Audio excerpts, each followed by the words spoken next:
Thank you, Natalie, and a very good evening to you wherever and however you're listening to us on Talk Sport. Can anyone stop Italy? Failing to qualify for that 2018 World Cup was described as the lowest point in Italian football in 50 years, but Roberto Mancini has come in and guided them on this 30-game unbeaten run, and currently 11 successive wins, all with clean sheets. So it's all to do then for Austria as they make the knockout round of the Euros for the very first time. The last time they got through a group stage at a major was the 1982 World Cup in Spain. Victory against Ukraine got them through on match day 3. Well, Mancini retains just 4 players from the win against Wales as he rested a number of his first choice stars. One of those retained is Marco Verratti of Paris Saint-Germain at the expense of the excellent so far Manuel Locatelli in midfield. The full lineup is Donnarumma in goal, Di Lorenzo, Bonucci, Acerbi and Spinazzola in the back 4, Barella, Jorginho of Chelsea and Verratti in midfield, Berardi, Immobile and Insigne are the front 3. Franco Foda, the first German ever to coach Austria, switched to a back 4 for that must-win game against Ukraine, and he retains that here with an unchanged lineup. Christoph Baumgartner went off with a head injury after scoring the winner, but he's fit to start. Bachmann in goal for Austria, Leiner, Dragovic, Hinteregger and Alaba in a back 4, Schlager and Grilic holding in midfield, and then Lima, Sabitzer and Baumgartner in behind Arnautovic up front. Either Belgium or Portugal await the winners of this game in Munich next Friday for the quarter-final tie. Both teams in their first choice colours, Italy in the Azzurri blue with the darker blue shorts, Austria in red and white, and they get the honour, the Austrians. Marcel Sabitzer will get us underway, and they'll be heading towards the west stand away to our left in this first half.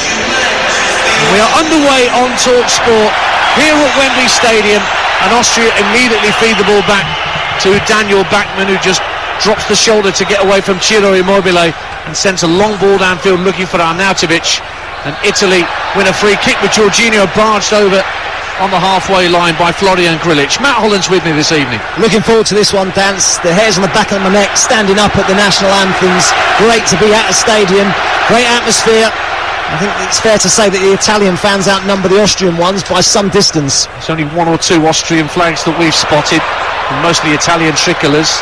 Arnautovic picking the ball up for Austria. We're still inside the first minute here on Talk Sport. Alaba, the captain, left back, plays a good ball infield to Sabitzer, who works the ball out to the left-hand side for Christoph Baumgartner, the young man who scored the winner against Ukraine. Plays the ball into the near post. It's cleared away somewhat nervously by Italy, and then a foul given for a challenge at the edge of the area by Arnautovic, and Italy will get the ball clear with a free kick. Anthony Taylor, the man in the middle, making the decision, but good early foray down the left-hand side by Austria there, 0-0. Yeah, we wondered how Austria would attack this game. Would they sit back, allow Italy to have the ball, have control of the game, or would they try and press Italy high up the pitch, try and get on the front foot themselves?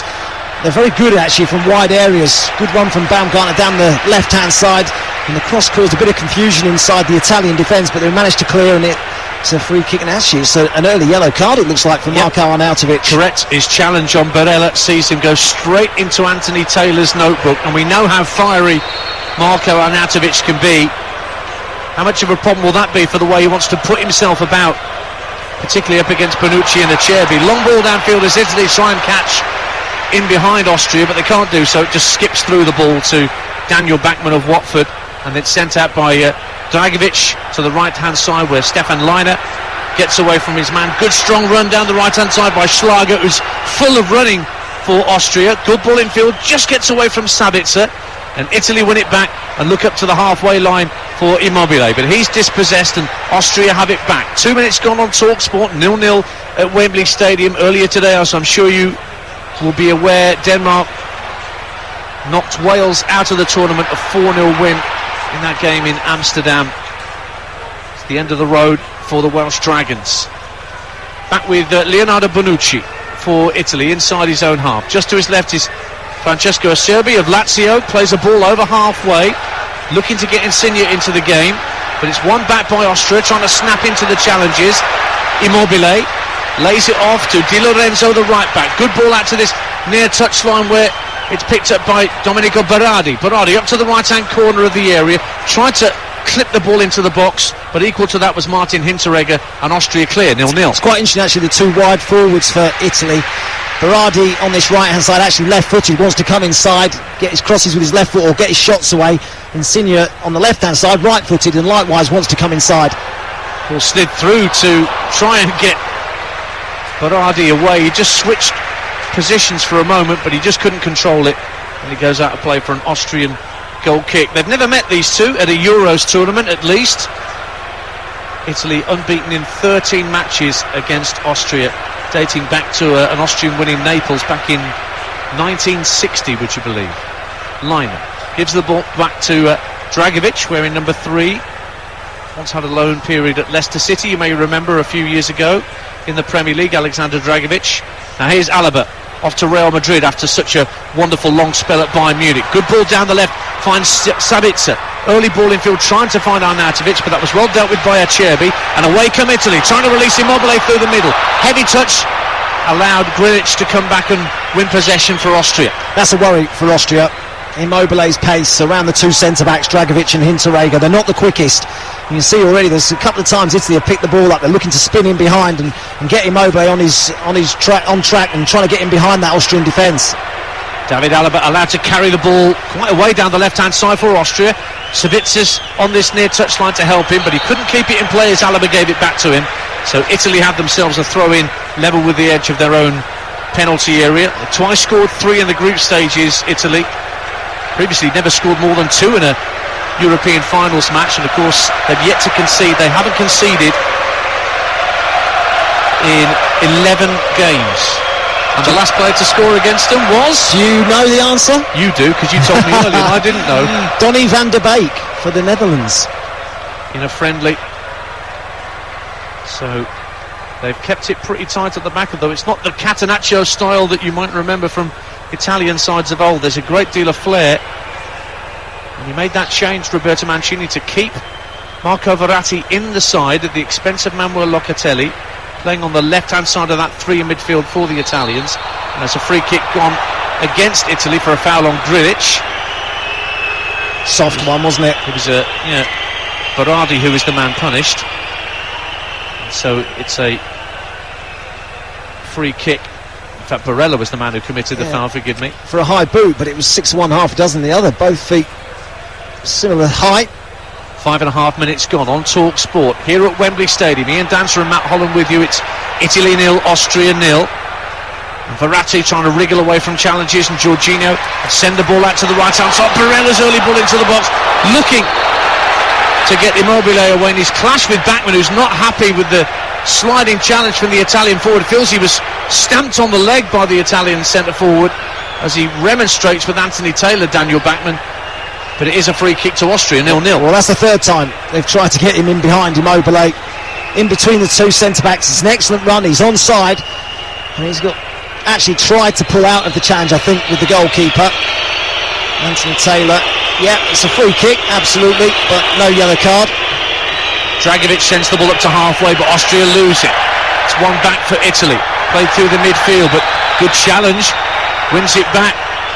It was Hinteregger that got his foot in, and away down the left-hand side come Austria with Baumgartner. Infield, looking for a teammate. It was Sabitzer, who was just clipped on this near side by Berardi, and Austria have a free kick, but they've taken it short and worked it back to the halfway line.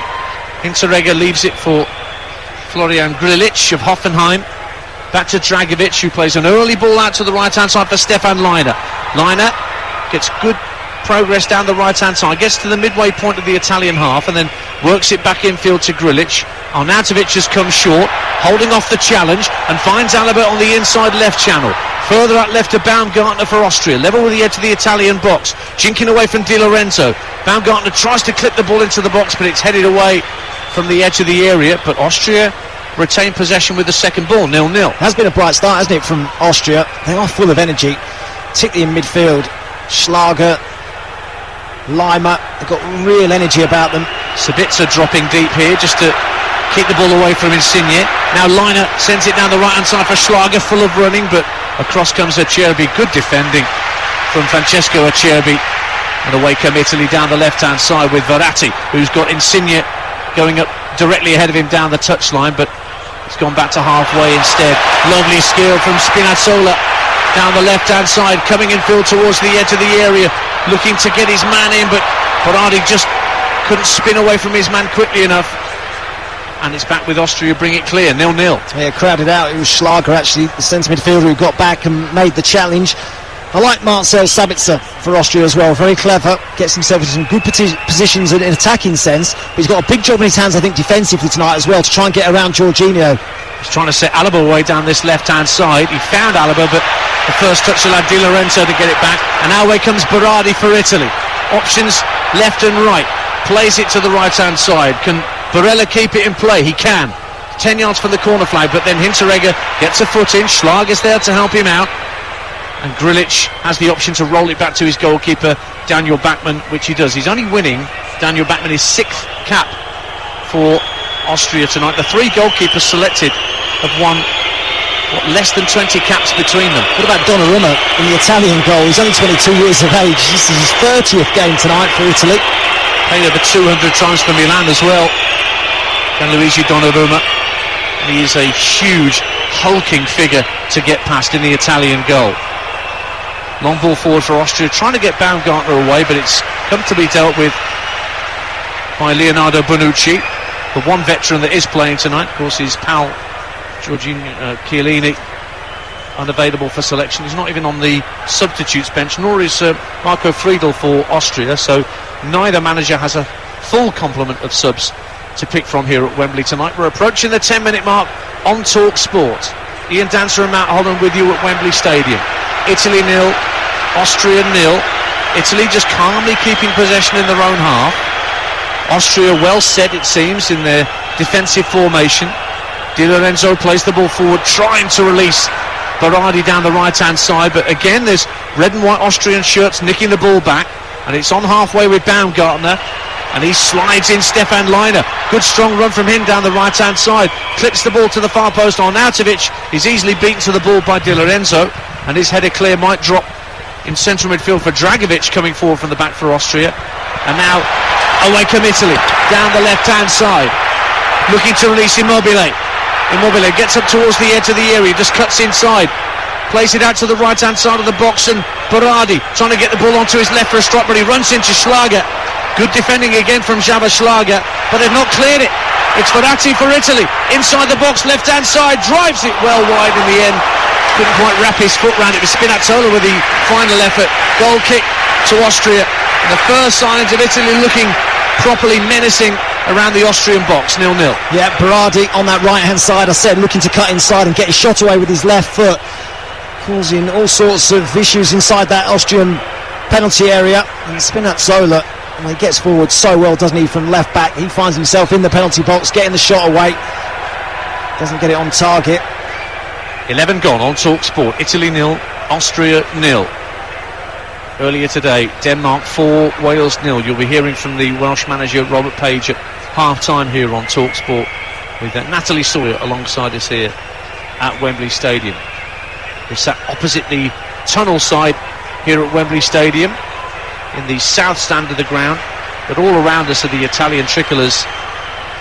Not many Austrian flags in evidence, but a crowd of around 22,000 watching as Italy break again with Berardi. He's got Immobile ahead of him, finds Immobile inside the area, taken out wide to the left-hand side. Dragovic trying to go with him, rolls it back to the edge of the area. Oh, good challenge by Sabitzer again, finding the right challenge at the right time to deny Verratti and away come Austria. It's Alaba at pace, motoring into the Italian half.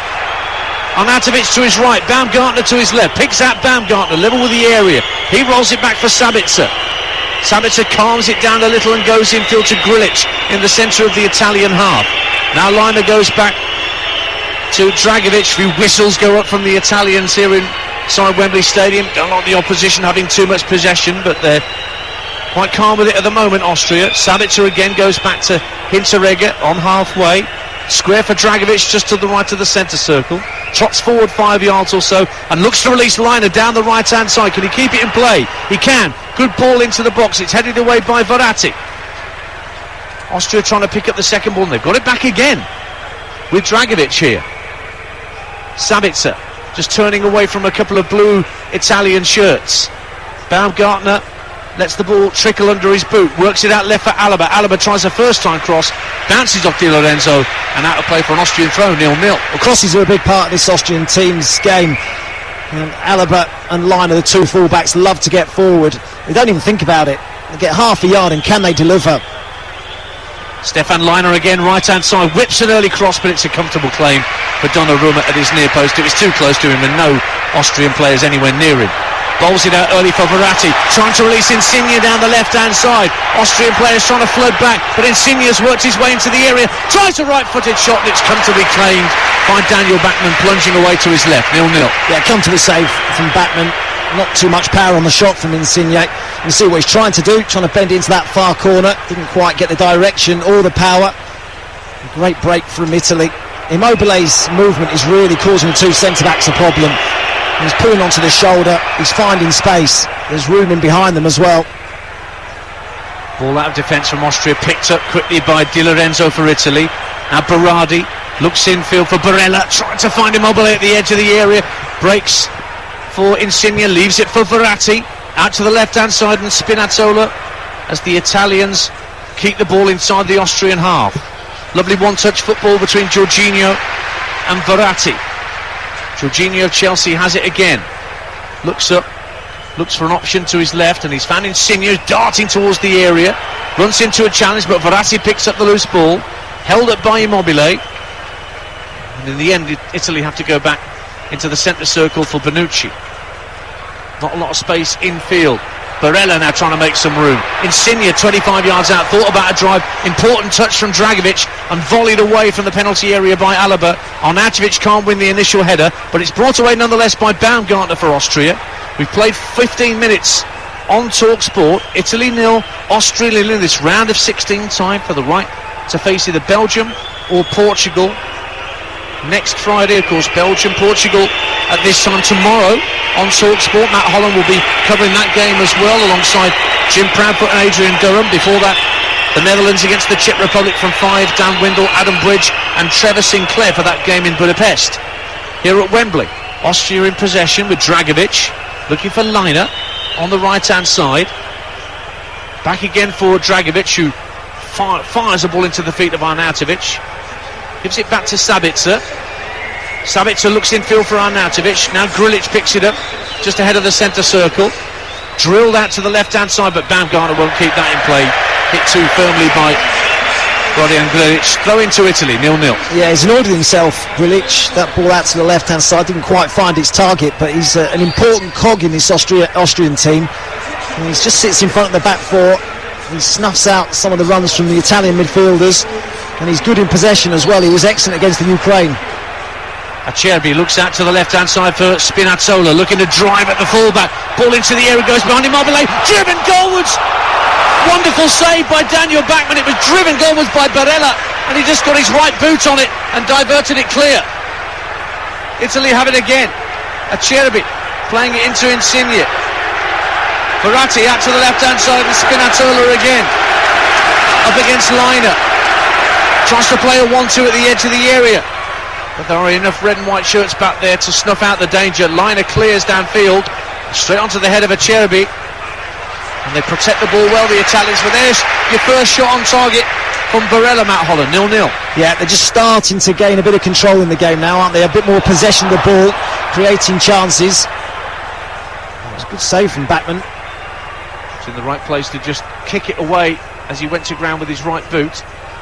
Leiner almost got into trouble in the right back position for Austria there, with Spinazzola getting in behind him. It's one back by Italy, up to the edge of the area. Dragovic gets a foot in, plays it up to Arnautovic, who showed good skill initially, but then he was robbed by a combination of Bonucci and Verratti. Now it's Barella again, who just tried that sighter a few moments ago.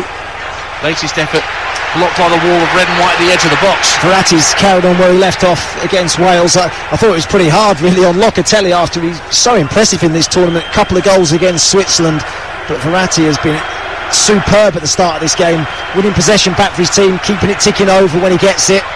They call him and Jorginho the double playmaker.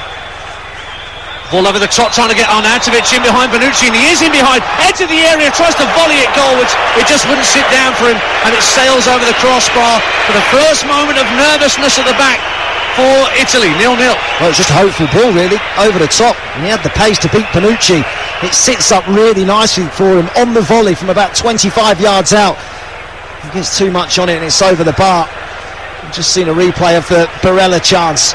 Cuts across it with the outside of his boot. And Batman has to just readjust his position because he's going to his left and he has to go back to his right, and that's why he makes the save with his feet rather than his hands. Italy coming forward again with Barella, wearing number 18. Stops at the midway point of the Austrian half, then flicks it to his right for Berardi. Back for Di Lorenzo. First time ball in field for Jorginho. Verratti's there if he wants a short pass. Now Verratti just strokes it out to this near side again, looking for Berardi. But it's tidied up by Hinteregger, and then Bachmann under a little bit of pressure volleys it downfield, and it drifts out of play on this near touchline to us for an Italian throw. 0-0. We played 19 minutes on TalkSport here at Wembley Stadium as the round of 16 has got underway today with Denmark 4, Wales 0, the scoreline from that earlier match we brought you in Amsterdam. More reaction to that when we reach half-time here. Di Lorenzo for Italy, inside his own half, the right-back. Tries to clip it up to Barella, who's caught late by a challenge from Hinteregger. And that's going to be at least a free kick and possibly a yellow card for the centre-half for Austria. Went in late on Barella, who's picking himself up slowly to his feet. But I don't think he's going to get any further punishment for that, Matt Holland. No, I'm not sure what he's doing there, really, because he dragged himself from that centre-back position almost into centre midfield to make that challenge on Barella, leaving a bit of space in behind him. He got there a bit late. Quite clearly a free kick, but it's a strange position for him to be picking up. And a regular centre-back for Austria for the best part of 10 years as Martin Hinteregger, but no yellow card for him. 20 gone on TalkSport. Italy 0, Austria 0 if you're just tuning in this Saturday evening on a clear, mild night. Temperatures around about 19-20 degrees at Wembley. And Austria win themselves a free kick as Grilic, who's just caught as he tried to release the ball to his left for David Alaba. And the free kick will be the way of the Austrians. On this day in 1954, they beat Switzerland 7-5 to make the World Cup semi-finals. Apparently it was 40 degrees in Lausanne that day. About half that here this evening. Austria in possession on the halfway line with Sabitzer. Gives it back to Hinteregger, fires it to the feet of Alaba, does well to keep it in play on the near touchline, but as he tried to feed it infield to Arnautovic, Jorginho was there inevitably to tidy up for Italy. And he has it now just inside the centre circle, shy of the halfway line. Verratti to his right comes deep, strokes it out to this near side for Di Lorenzo. Back again for Verratti on halfway with Sabitzer closing him down.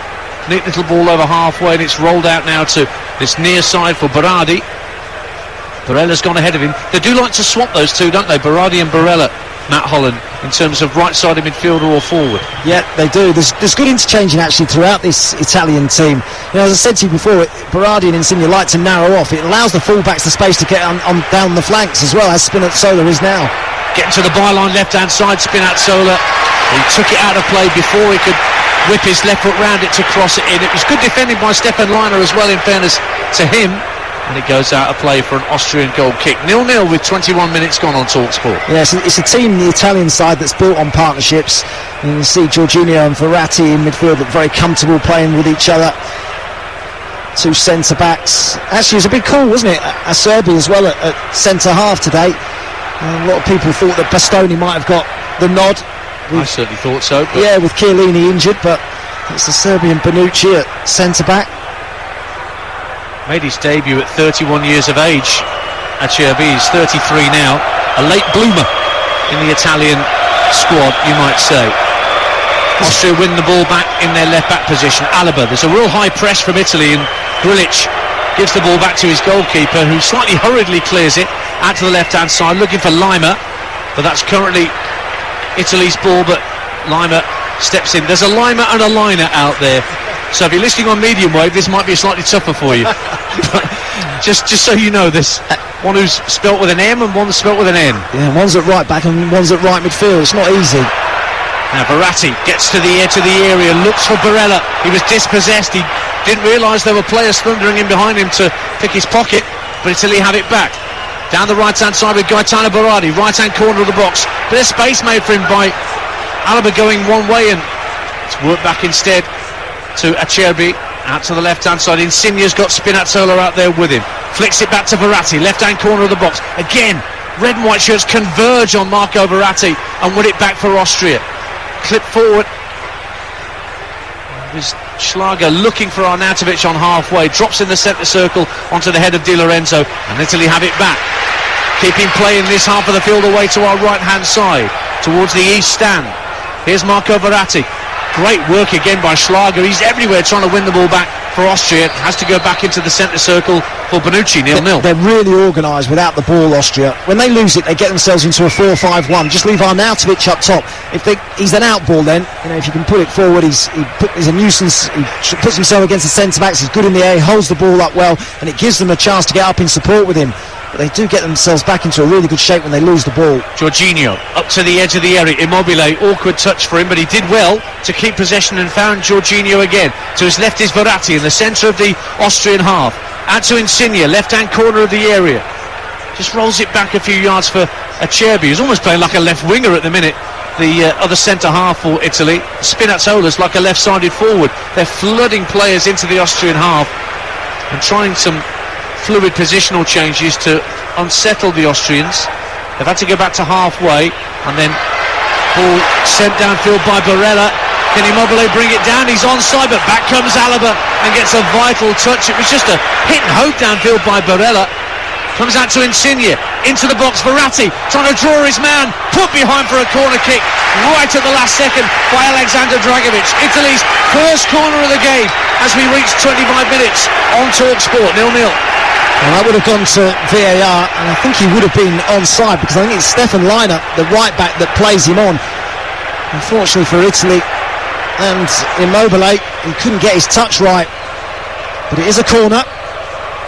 It's Insigne out on that far side who's preparing to take it. All the Italian players are massed around the edge of the penalty area. Nobody inside the 6-yard box in Azzurri blue. Austrians trying to keep an eye man for man. It's actually going to come in from the left foot of Jorginho, cleared away. Insigne tidies up and gives it back to Spinazzola, just ahead of the centre circle. Now the Austria come out to try and engage Spinazzola. Back it goes to Jorginho of Chelsea. Now left-hand side, Insigne, midway point of the Austrian half. Jorginho leaves it for Verratti. Just spins away for a moment from Schlager. And Italy keeping good possession. Just trying the slow, quick, slow as Spinazzola tries to burst past Lima, but he does well and looks for Arnautovic. Just lays it off again, and away come Austria with a counter-attack. It's Lima looking for Arnautovic, overhits the pass, and Donnarumma can sprint off his goal line and hold on to it. Well, just for a moment there, Konrad Lima was sprinting right through the centre of the Italian defence, but he got his pass wrong. 0-0. Very impressive defensively, Austria, and when they get the chance, they go in numbers and at pace. We did wonder whether Franco Foda would persist with the 4 at the back that clearly worked for him against Ukraine. 3 at the back has been a preferred system.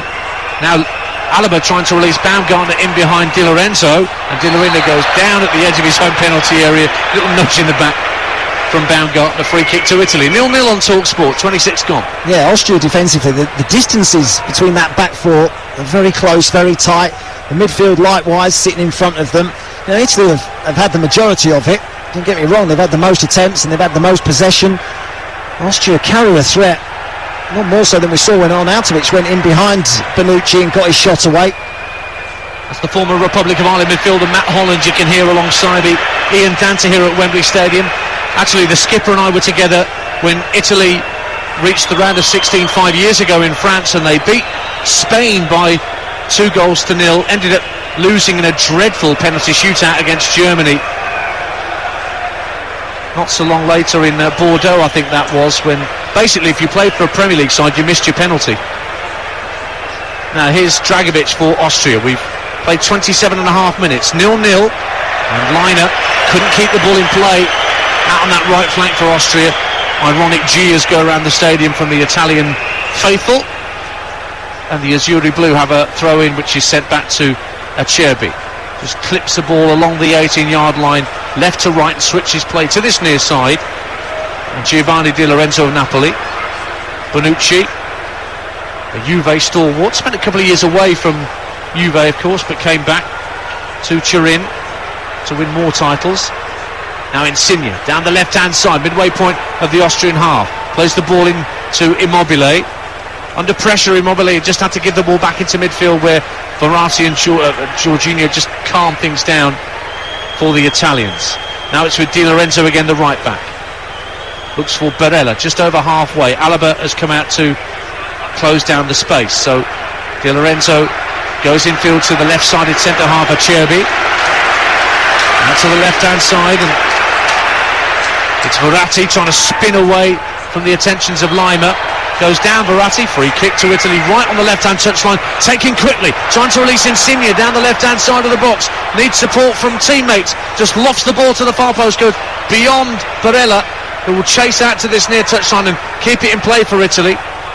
Good ball back for Ciro Immobile. Immobile tries to play a 1-2 at the edge of the box with Verratti, but again, Alaba's there for Austria, and they just get it downfield. And the danger passes 0-0. There's not a lot of space, is there, for Italy to try and work in. The movement's been excellent. They're trying to get on the ball. They're going to have to be patient. If they move the ball quickly, and as you said, it's slow, and then it's quickly.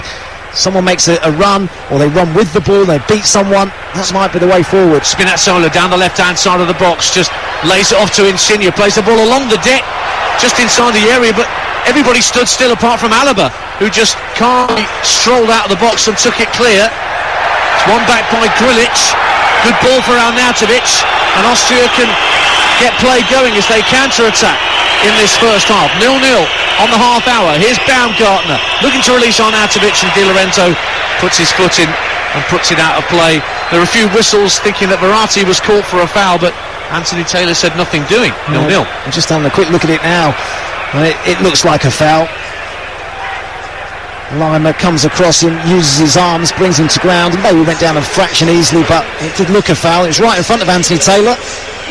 Sabitzer drives the ball out from left to right, switching play for Lina.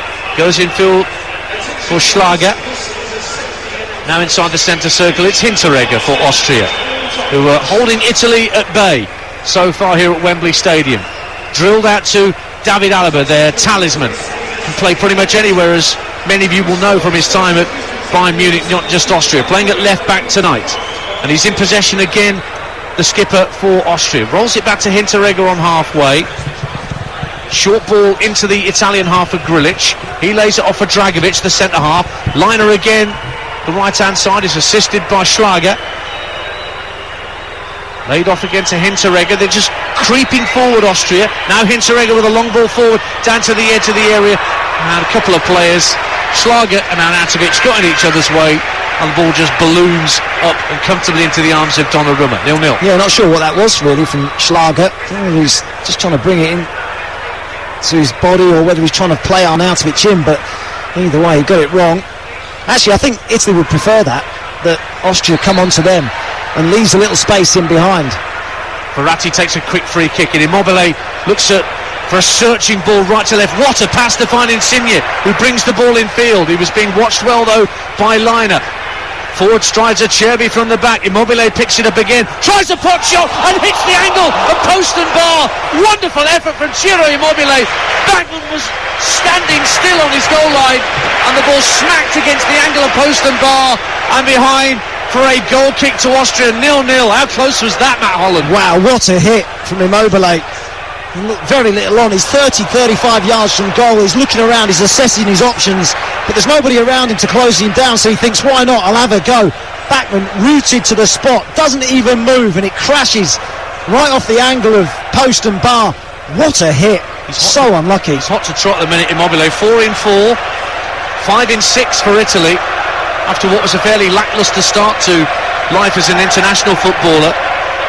Very close there. It's as close as we've come on TalkSport in these opening 32 minutes, but it remains goalless between Italy and Austria, and it's the Austrians coming forward with Alaba up to halfway, and Baumgartner, who's being watched by Di Lorenzo. Actually, Di Lorenzo's won the throw there, bang on halfway. throws it infield quickly to Insigne, who's come deep. Now Verratti directing operations from the centre circle.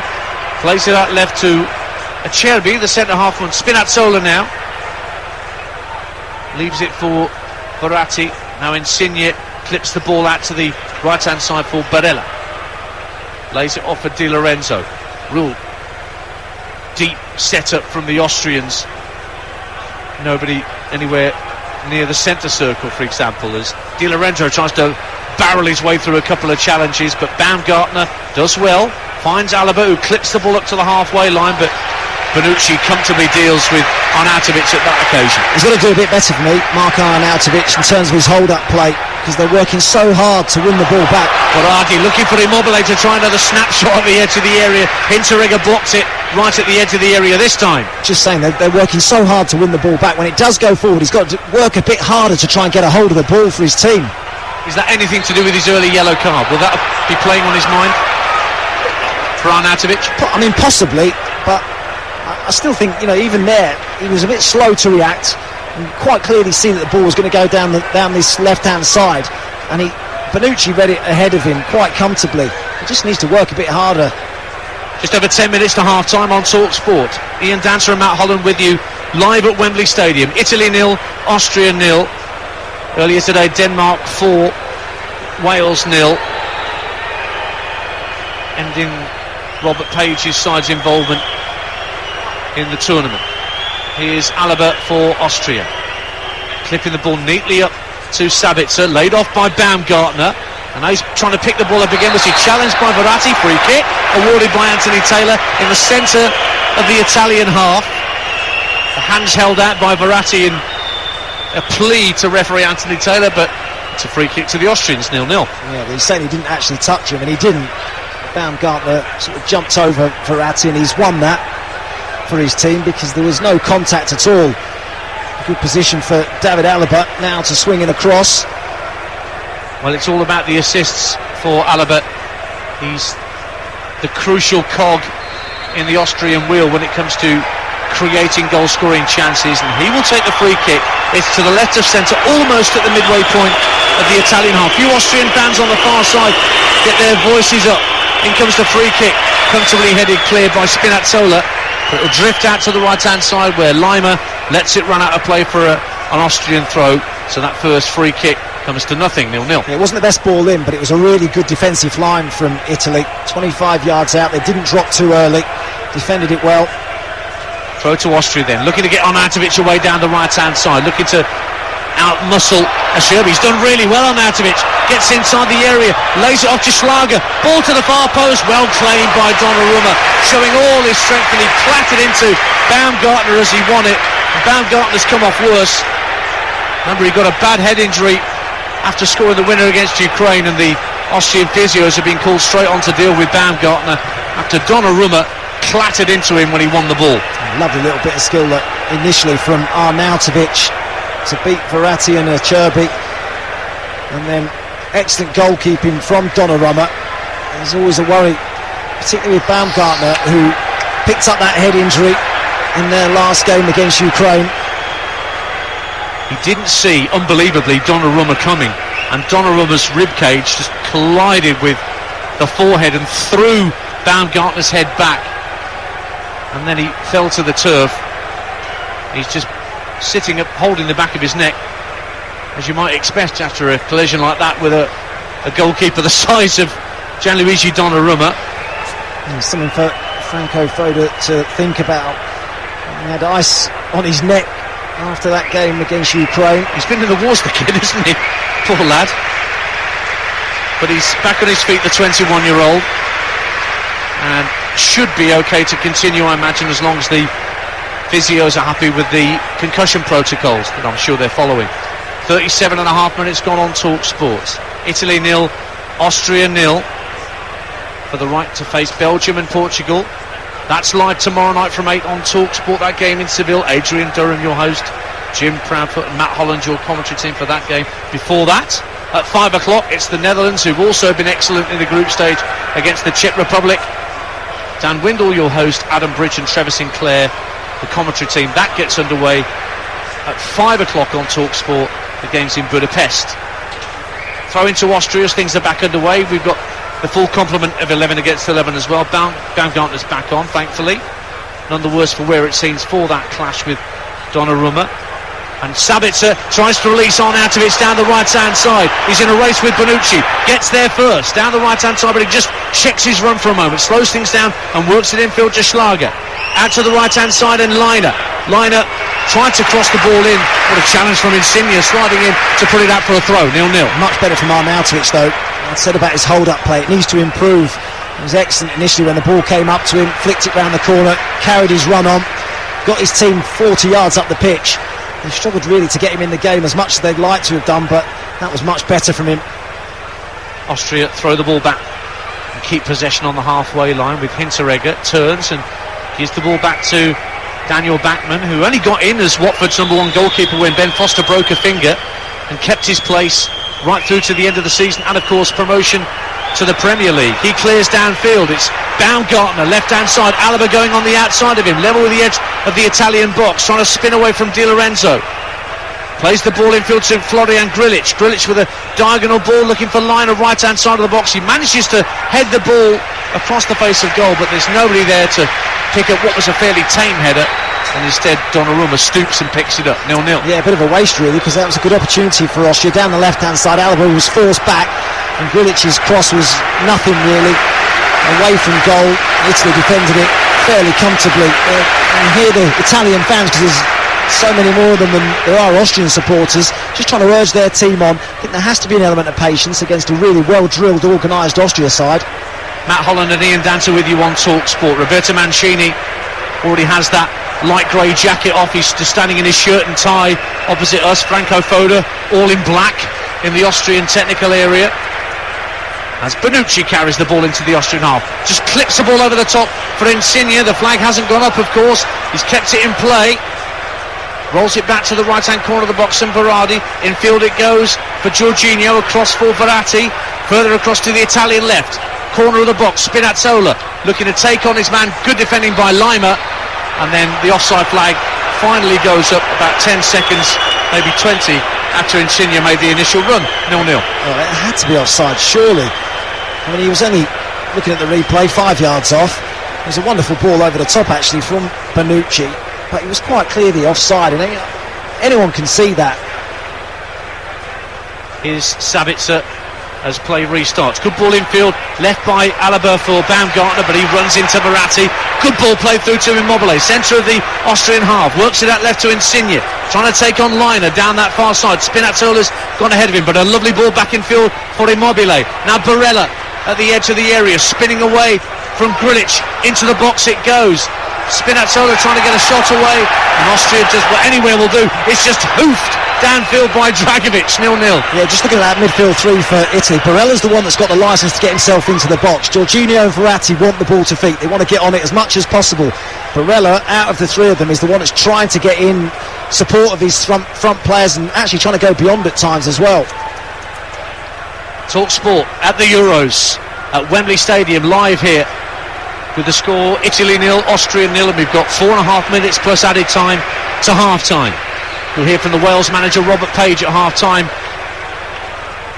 after they went out to the Euros today to Denmark in Amsterdam. Bonucci for Italy on the halfway line, the captain plays it just to his right for Chelsea's Jorginho, a man rejuvenated under Thomas Tuchel, as a number of Chelsea's older players were in the second half of the season. Di Lorenzo looks out to the near side to the right for Berardi, but the ball has to go back to halfway, because again those red and white shirts, it's almost a back five at the moment for Austria, because you've got Lima helping out Liner down that right hand side to bolster the ranks of the Austrian defenders. Now Schlager tries to pick up the loose ball and get it clear. It's one back by Italy. Spinazzola at the edge of the area, gets onto his weaker right foot, tries an effort, and Bachmann had to plunge to his right and took it round the post for a corner, as the Roma left back had a swing with his right. Corner to Italy, 0-0. Well, that's a great example of why Austria are playing almost a back five without the ball, and that Lima's trying to get himself into that right back position, because Spinazzola gets forward so much from left back. He's always looking to get into advanced positions, gets his shots away, and not a lot of power on it. Backman was struggling to get there, though. Right-footed in, swinging corner from Insigne. Up go the heads, and it's flicked wide. Not sure who got the final touch. Might have been Di Lorenzo, who came up at the near post, who didn't get the contact he wanted, just skimmed off his forehead and behind for an Austrian goal kick. 0-0. Yeah, I think he got there just ahead of Bonucci, and probably Bonucci better placed to get his header on target. Short goal kick for Austria, with the two centre-halves inside the box. Oh, heavy touch from Hinteregger, almost allowed Barella to take the ball off his toe, taking a risk inside their own 18-yard box, Austria, but they finally get it downfield. Lovely skill from Bonucci just to loft it over the head of Sabitzer, and back it goes to Acerbi. Neat touch just to drop his shoulder and get away from Lima. Now he plays it out left to Spinazzola, tall, rangy left back, to the more diminutive Insigne. Plays it infield to Jorginho, midway point of the half. Lovely ball to find Insigne down the left-hand side of the box. He nodded it infield so beautifully for Verratti, but again Austria managed to smuggle the ball clear. Out to Spinazzola again on the left-hand side for Italy. Early ball to Verratti, left-hand corner of the box. Good challenge by Grilic, puts him off, but Verratti still keeps hold of the ball. Finds Spinazzola again. Insigne trying to turn away from trouble, having to work back to the midway point of the half to keep the ball for Italy. And then Acerbi plays the ball left to Jorginho. He spots Di Lorenzo in space on this near side, so play switched from left to right for Italy. Berardi faced up by Alaba, so he goes infield to Jorginho. In the last minute of normal time on TalkSport, 0-0 between Italy and Austria. Italy have gone closest to ball with a wonderful rasping drive from Immobile that clipped the angle of post and bar on its way wide. Insigne floating the ball from left to right, looking for Berardi once again, brings it down on his chest, running at Alaba to the right hand corner of the box. Infield it goes to Barella, gets it back at the edge of the box, spots Spinazzola left hand corner of the area, tries to get inside Lima, but again Austrian shirts get it half clear, and then a free kick for a challenge by Arnautovic. Remember, he's on a yellow card and he pleads his innocence. Spinazzola was the man brought down, and as we move into 1 minute of minimum stoppage time at Wembley here on TalkSport, Italy have a free kick about 35-40 yards out, 0-0. Just watching Italy in this first half, if I've got one criticism of them, it's that they're a little bit narrow at times. Now Spinazzola obviously offers a big threat down the left hand side, but even he on that occasion has come inside. Di Lorenzo at right back has come inside. I said that the two wider forwards both want to play narrow because Berardi's a left footer on the right, Insigne's a right footer on the left, so everyone wants to come into the middle of the pitch and get involved in play. You need to keep your width at times, keep your patience. You might not see the ball for a couple of minutes, but the space is there. Well, only now is Leonardo Spinazzola getting to his feet and hobbling away from the challenge that Arnautovic put in on him. Arnautovic booked in the first minute, but Anthony Taylor just gives him the wrestling style public warning, I think, rather than the second yellow card. What it means is Italy have got a free kick at least 35 yards out and quite away to the left of centre. You've got Berardi, the left footer, and Insigne, the right footer, standing over it, with Austria holding a pretty high line ahead of the 18-yard box. As Berardi raises his left hand, will he drive it in? He will, left-footed, clip to the far post, looking for Acerbi, but he couldn't get a proper connection on it. And Anthony Taylor says that's enough, and we've reached the break, and Italy are keeping another clean sheet in a football match, but on this occasion they can't find the back of the net going the other way. They came closest of all against the Austrians in the first 45. Ciro Immobile with a wondrous thumping effort from at least 25 yards, maybe 30 out. Daniel Bachmann stood stock still watching it sail past him, but it crashed against the angle of post and bar and went wide. A couple of nervy moments at the back for Italy. Austria have occasionally looked threatening, but for the most part they've been dogged in defending, and that's why we have a scoreline, Natalie, half-time here at Wembley Stadium of Italy 0, Austria 0. Thank you, Natalie. Both sets of players are out. As Natalie mentioned, it's been a long time since Italy last conceded. In hours and minutes, it's 18 hours and 25 minutes. One more clean sheet will equal the record of 12 that Italy set in the early 70s. As we're back underway here on TalkSport at Wembley Stadium, Italy wearing their Azzurri blue shirts, the darker blue shorts and the Azzurri blue socks. They are heading for the West Stand away to our left in this second period. Austria, red shirts with the white sleeves, white shorts, red socks. And I'll run you through the lineups again in just a moment. But they're in possession, Italy, with Marco Verratti of Paris Saint-Germain, who plays a swift 1-2 with Francesco Acerbi. And the Paris Saint-Germain schemer has it back. Just look at the position of Spinazzola, Dance. He's in the forward line. He's ahead of Insigne. He's making a run down the left flank now. You know, when they've got the ball... Konrad Laimer is just tricked by Verratti, then pulled back on halfway. Free kick to Italy. So quickly through the lineups. Italy, let's assume Spinazzola's left back, although he can play anywhere. It's Donnarumma in goal, Di Lorenzo, Bonucci, Acerbi and Spinazzola in a back four. Barella, Jorginho, Verratti in midfield. Berardi, Immobile, Insigne up front. For Austria, Bachmann in goal. Liner, Dragovic, Hinteregger, Alaba in a back four. Schlager, Grilic holding in midfield, and then Laimer, Sabitzer, Baumgartner in behind Arnautovic up front. But Arnautovic booked inside the first minute. And I do wonder, we've been talking about this at half-time, whether he really is walking that tightrope, Matt Holland, and whether there's a temptation for Franco Foda to look at the youngster Sasha Kaladzic as a striking option in the second half. Yeah, although Arnautovic is obviously vastly more experienced. I wonder whether he might have held Arnautovic in reserve and potentially brought him on with sort of 20-25 minutes to go in the game, because actually looking back at the game against Ukraine, he looked really tired in that one late on in the match, so I just wonder whether he might have just held him back today. 2 minutes gone in the second half. 0-0 between Austria and Italy.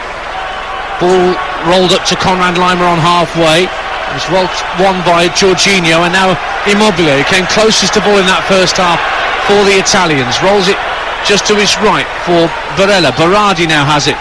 Right-hand corner of the box, just jinking his run past Alaba, drives it into the near post, and again there's two shirts there in Austrian red to get it away from the Italian attacker at the near post. Throw in to Italy on the far side, 0-0. Immobile thought about having a dig again, didn't he? 25 yards out there, hit the angle of post and bar in the first half, and Barella up in support again, the furthest forward of that midfield three.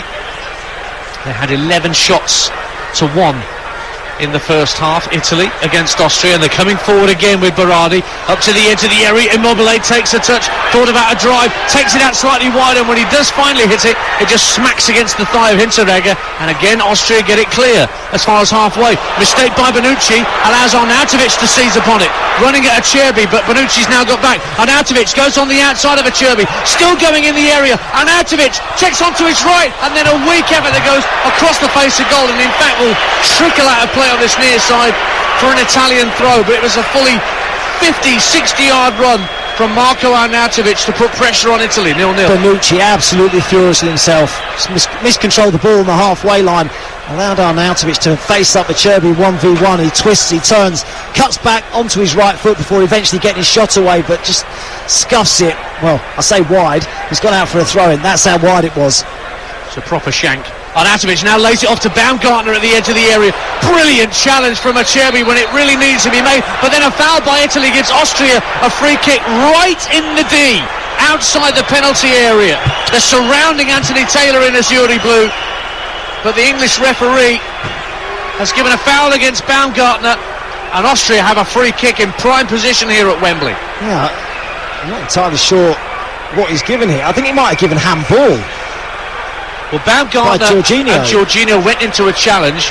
Jorginho won the ball and took the man at the same time. Yeah, but then Jorginho was fouled and he put his hand on the ball as if to sort of say, well, that's a free kick to me. And I wonder whether actually Anthony Taylor's now said, well, you handled the ball, I hadn't given a decision, so he's given it for handball. I think he's just booked an Italian player as well. Giovanni Di Lorenzo has said too much to Anthony Taylor.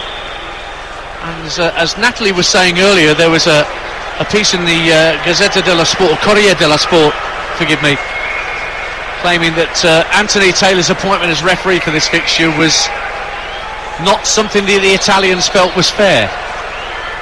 And I'm saying that as euphemistically as I possibly can. They went slightly stronger than that, as you might imagine. Still waiting for the free kick to be spotted down here, because the Italians are only just now moving away from Anthony Taylor. Bonucci the last of all to step away. This is in David Alaba territory, Matt Holland. Well, he's picked the ball up. He's now placed the ball. It's 20 yards out. It's right in the middle of the goal. Just to the right of centre, a yard or so from the edge of the 18-yard box. There's a couple of other players there, but I fancy that the captain, David Alaba, is going to pull rank here and take this. So the wall's being moved back, but Anthony Taylor's having a bit of a job getting the Italian players to stand behind the shaving foam that he's just put down just ahead of the 6-yard line. Telling him to move back. This is taking an eternity. Power or placement. Surely has to be power when it's this close. He's put 3 different lines down. It's like he's doing trigonometry out there, Anthony Taylor. Anyway, we will get the free kick eventually. Whistles go up around Wembley Stadium. Alaba standing over this free kick. Donnarumma stands just ahead of his goal line. Where's this going to go? Alaba over the wall and over the bar. Cheers around the stadium from the Italian contingent. Alaba puts his hands on the back of his head, disappointed. Goal kick to Italy stays 0-0 on TalkSport. Well, after all that. That's why I said power rather than placement, because it's so difficult to get that up and down over the top of the wall and then back under the crossbar. It's not far away, but it was always going over the top. Italy cleverly had someone lying down behind the wall. Yeah, the old just in drafted case. Sluder. Yep. Now Immobile's gone down claiming a foul. Nothing doing. Here come Austria again with Konrad Laimer. Arnautovic in the right wing position. Bit of encouragement then for Austria in these early minutes. Good touch from Grilic to keep the ball away from Insigne down the left-hand side, but it's out of play for an Austrian throw. Alaba will collect a freshly sanitised ball from that far side of the field and lob it back in. He's been good again, Grilic in midfield. Well, you mentioned he was the one sitter for Austria. Here he is again in front of the back four, clipping a ball out, looking for Laimer.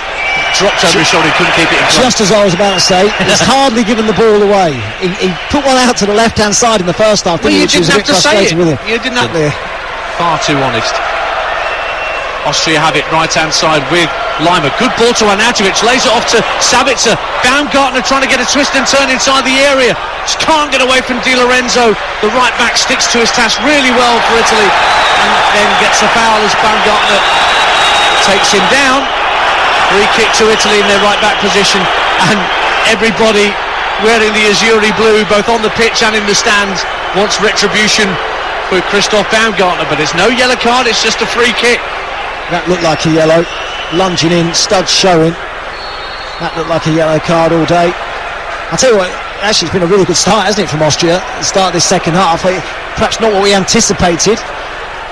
I thought Italy would come out in a similar vein to what we saw in the first half, but Austria have been on the front foot, really pressed high up the pitch and caused Italy a few problems at the start of this second period. You're listening to TalkSport at the Euros. We're at Wembley Stadium. Ian Dancer and Matt Holland and Natalie Sawyer with you. Italy 0, Austria 0, 8 minutes gone in the second half, and Italy in possession on the halfway line with Di Lorenzo. Infield it goes to Jorginho in the centre circle. Verratti plays the ball forward 10 yards to Insigne. Now Spinazzola looks to send Insigne away down the left-hand side. Liner tries to get back at him. Spinazzola, left-hand corner of the box, tries a drive, and it's Donnarumma back into his own 6-yard line. I think it was Acerbi who gave the ball back to him. He was never really in any trouble, Donnarumma, but you heard the roars go up. Austria trying to make something of it at the right-hand corner of the area, but Acerbi steps in. I watched Spinazzola's reaction actually to that back pass. He had his hands on his head as if to say, oh no, he's going to score. Donnarumma's now got his arms out saying, what was that? Not quite the composed start to the second half that Roberto Mancini would want from his team. Austria have a throw. Clipped infield by Stefan Liner. But away comes Spinazzola. Tries to thread it to halfway. In steps Sabitzer to win it back for Austria this time. And then Grilic hits the ball against Spinazzola. Lovely drop of the shoulder from Verratti. And he's trying to release Insigne over the top. Flag stays down. Insigne bursts into the area. Plays it across to the far side and put behind by Alaba. And a corner kick is given. Insigne played onside.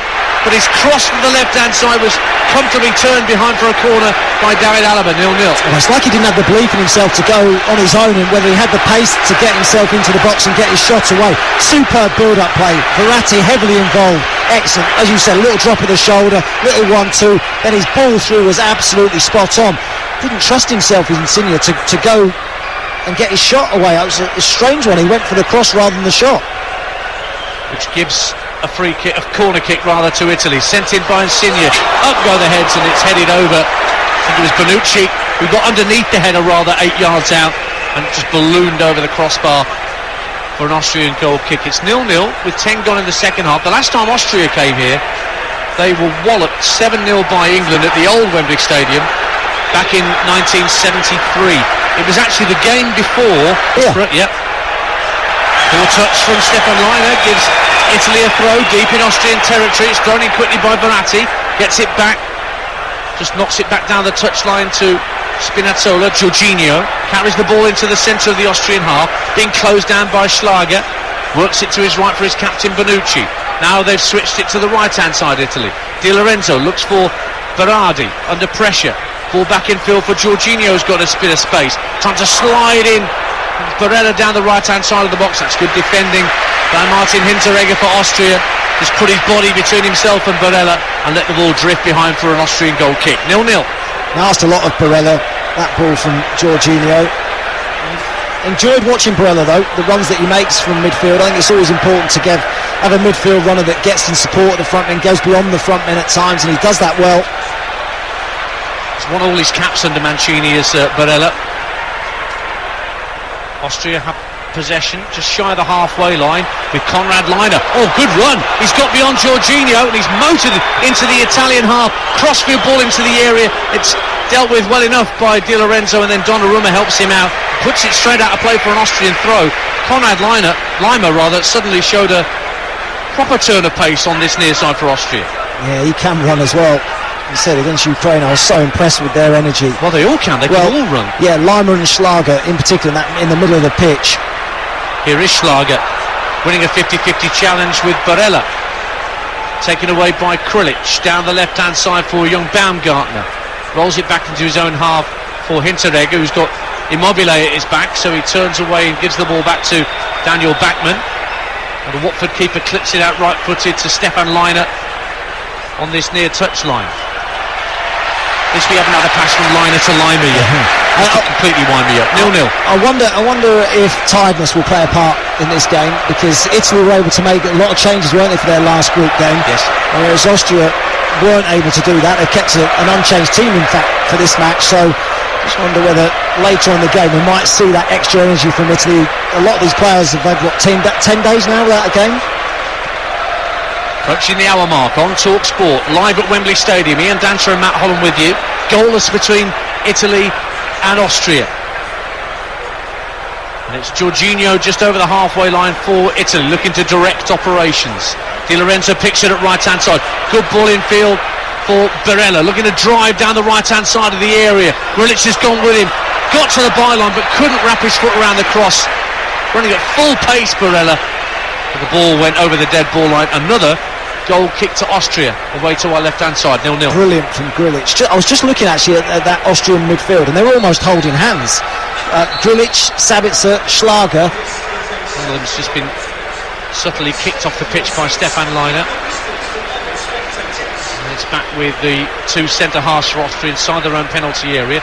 Hinteregger gives it back to Bachmann. They're trying to get it clear by passing around inside their own half, and they've given it away, Austria. And Di Lorenzo has it back for Italy on the far side, but he's forced to turn away from the Austrian penalty area. Caught late. Free kick is going to go Italy's way. Sabitzer with a challenge that time on Di Lorenzo. Taken the free kick already and worked it back to Di Lorenzo, right-hand side.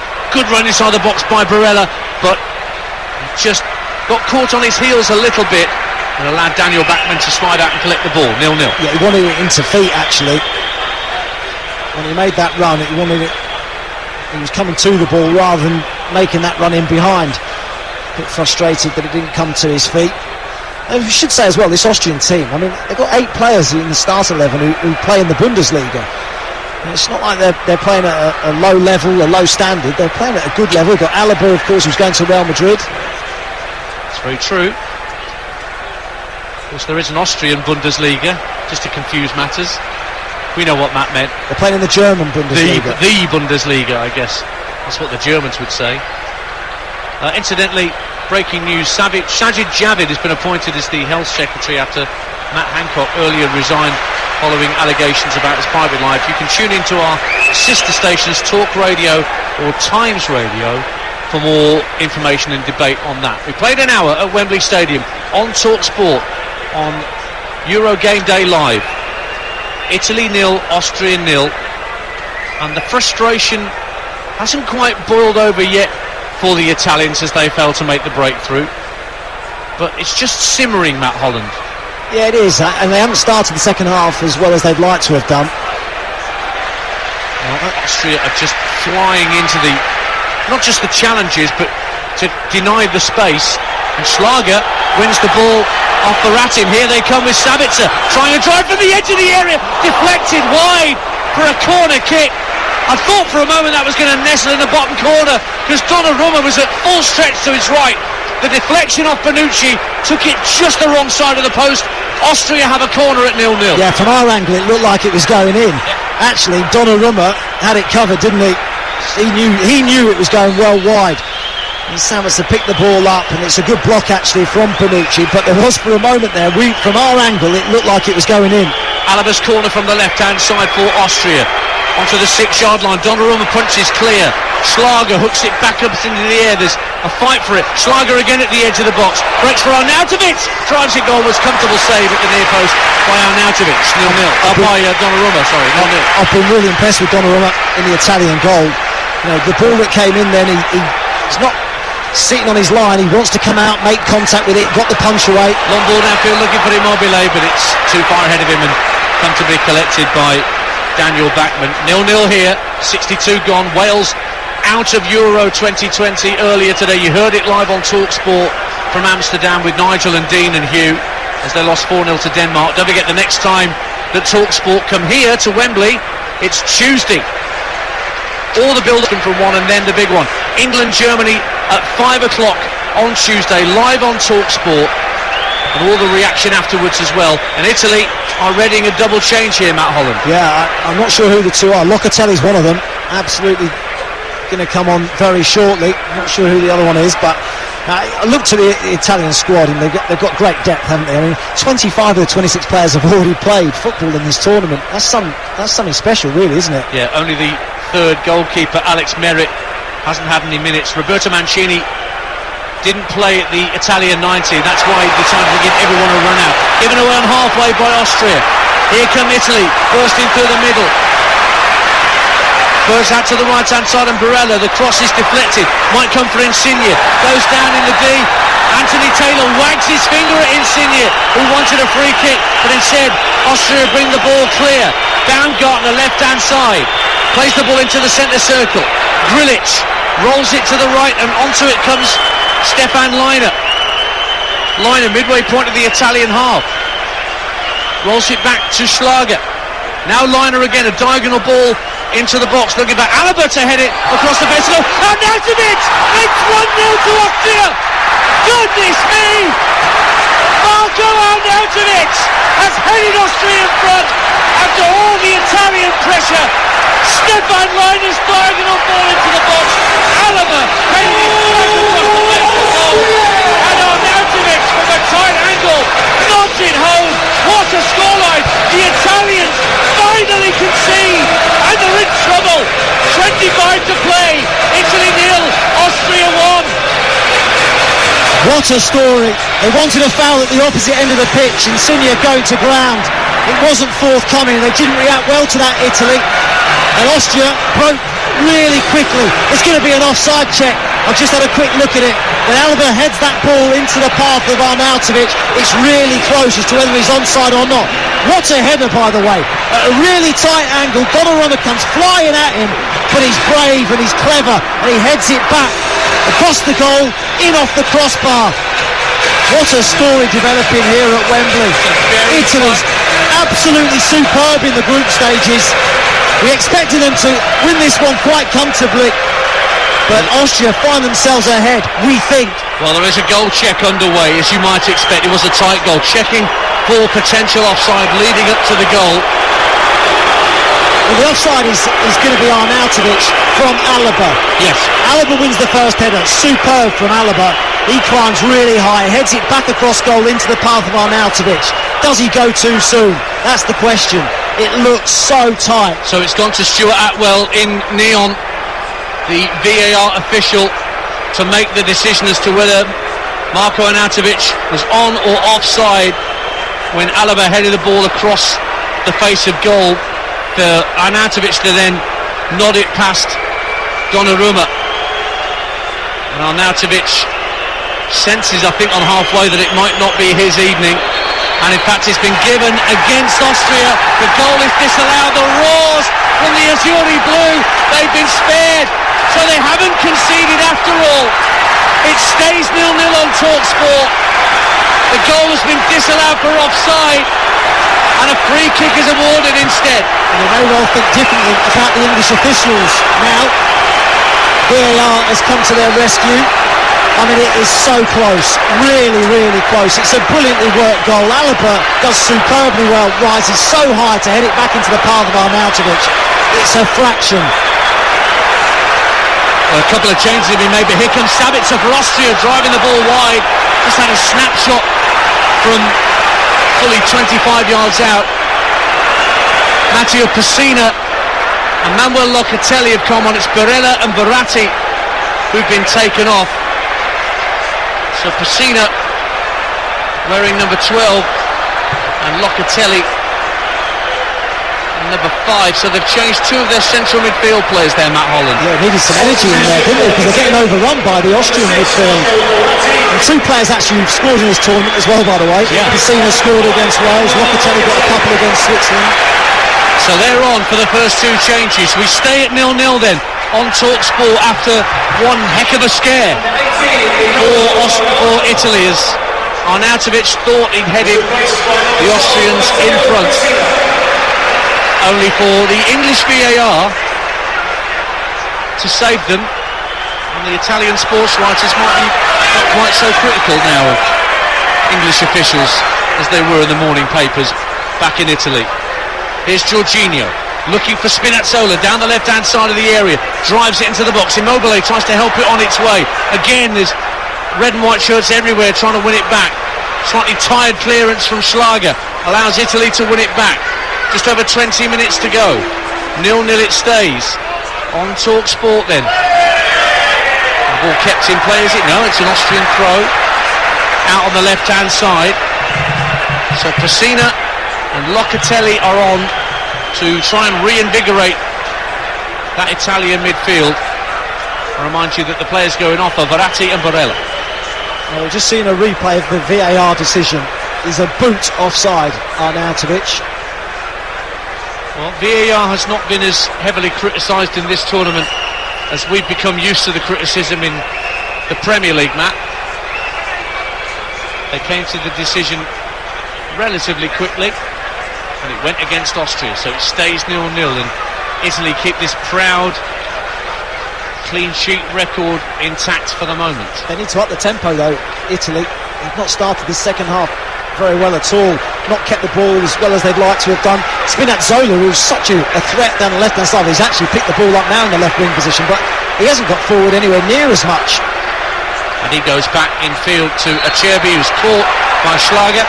Free kick to Italy, 10 yards inside the Austrian half, tight to this left-hand touchline as Matt, Natalie and myself and producer Kate sit here on this side of Wembley Stadium, opposite the tunnel end.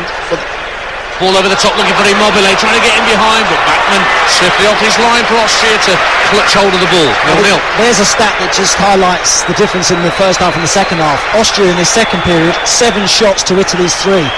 They've really upped the tempo in this second half. It was 11-1 in the first half in Italy's favour, but it stays goalless on TalkSport. Great game though, very entertaining. Hope you're enjoying it wherever you're listening to TalkSport. 2 more games for you tomorrow.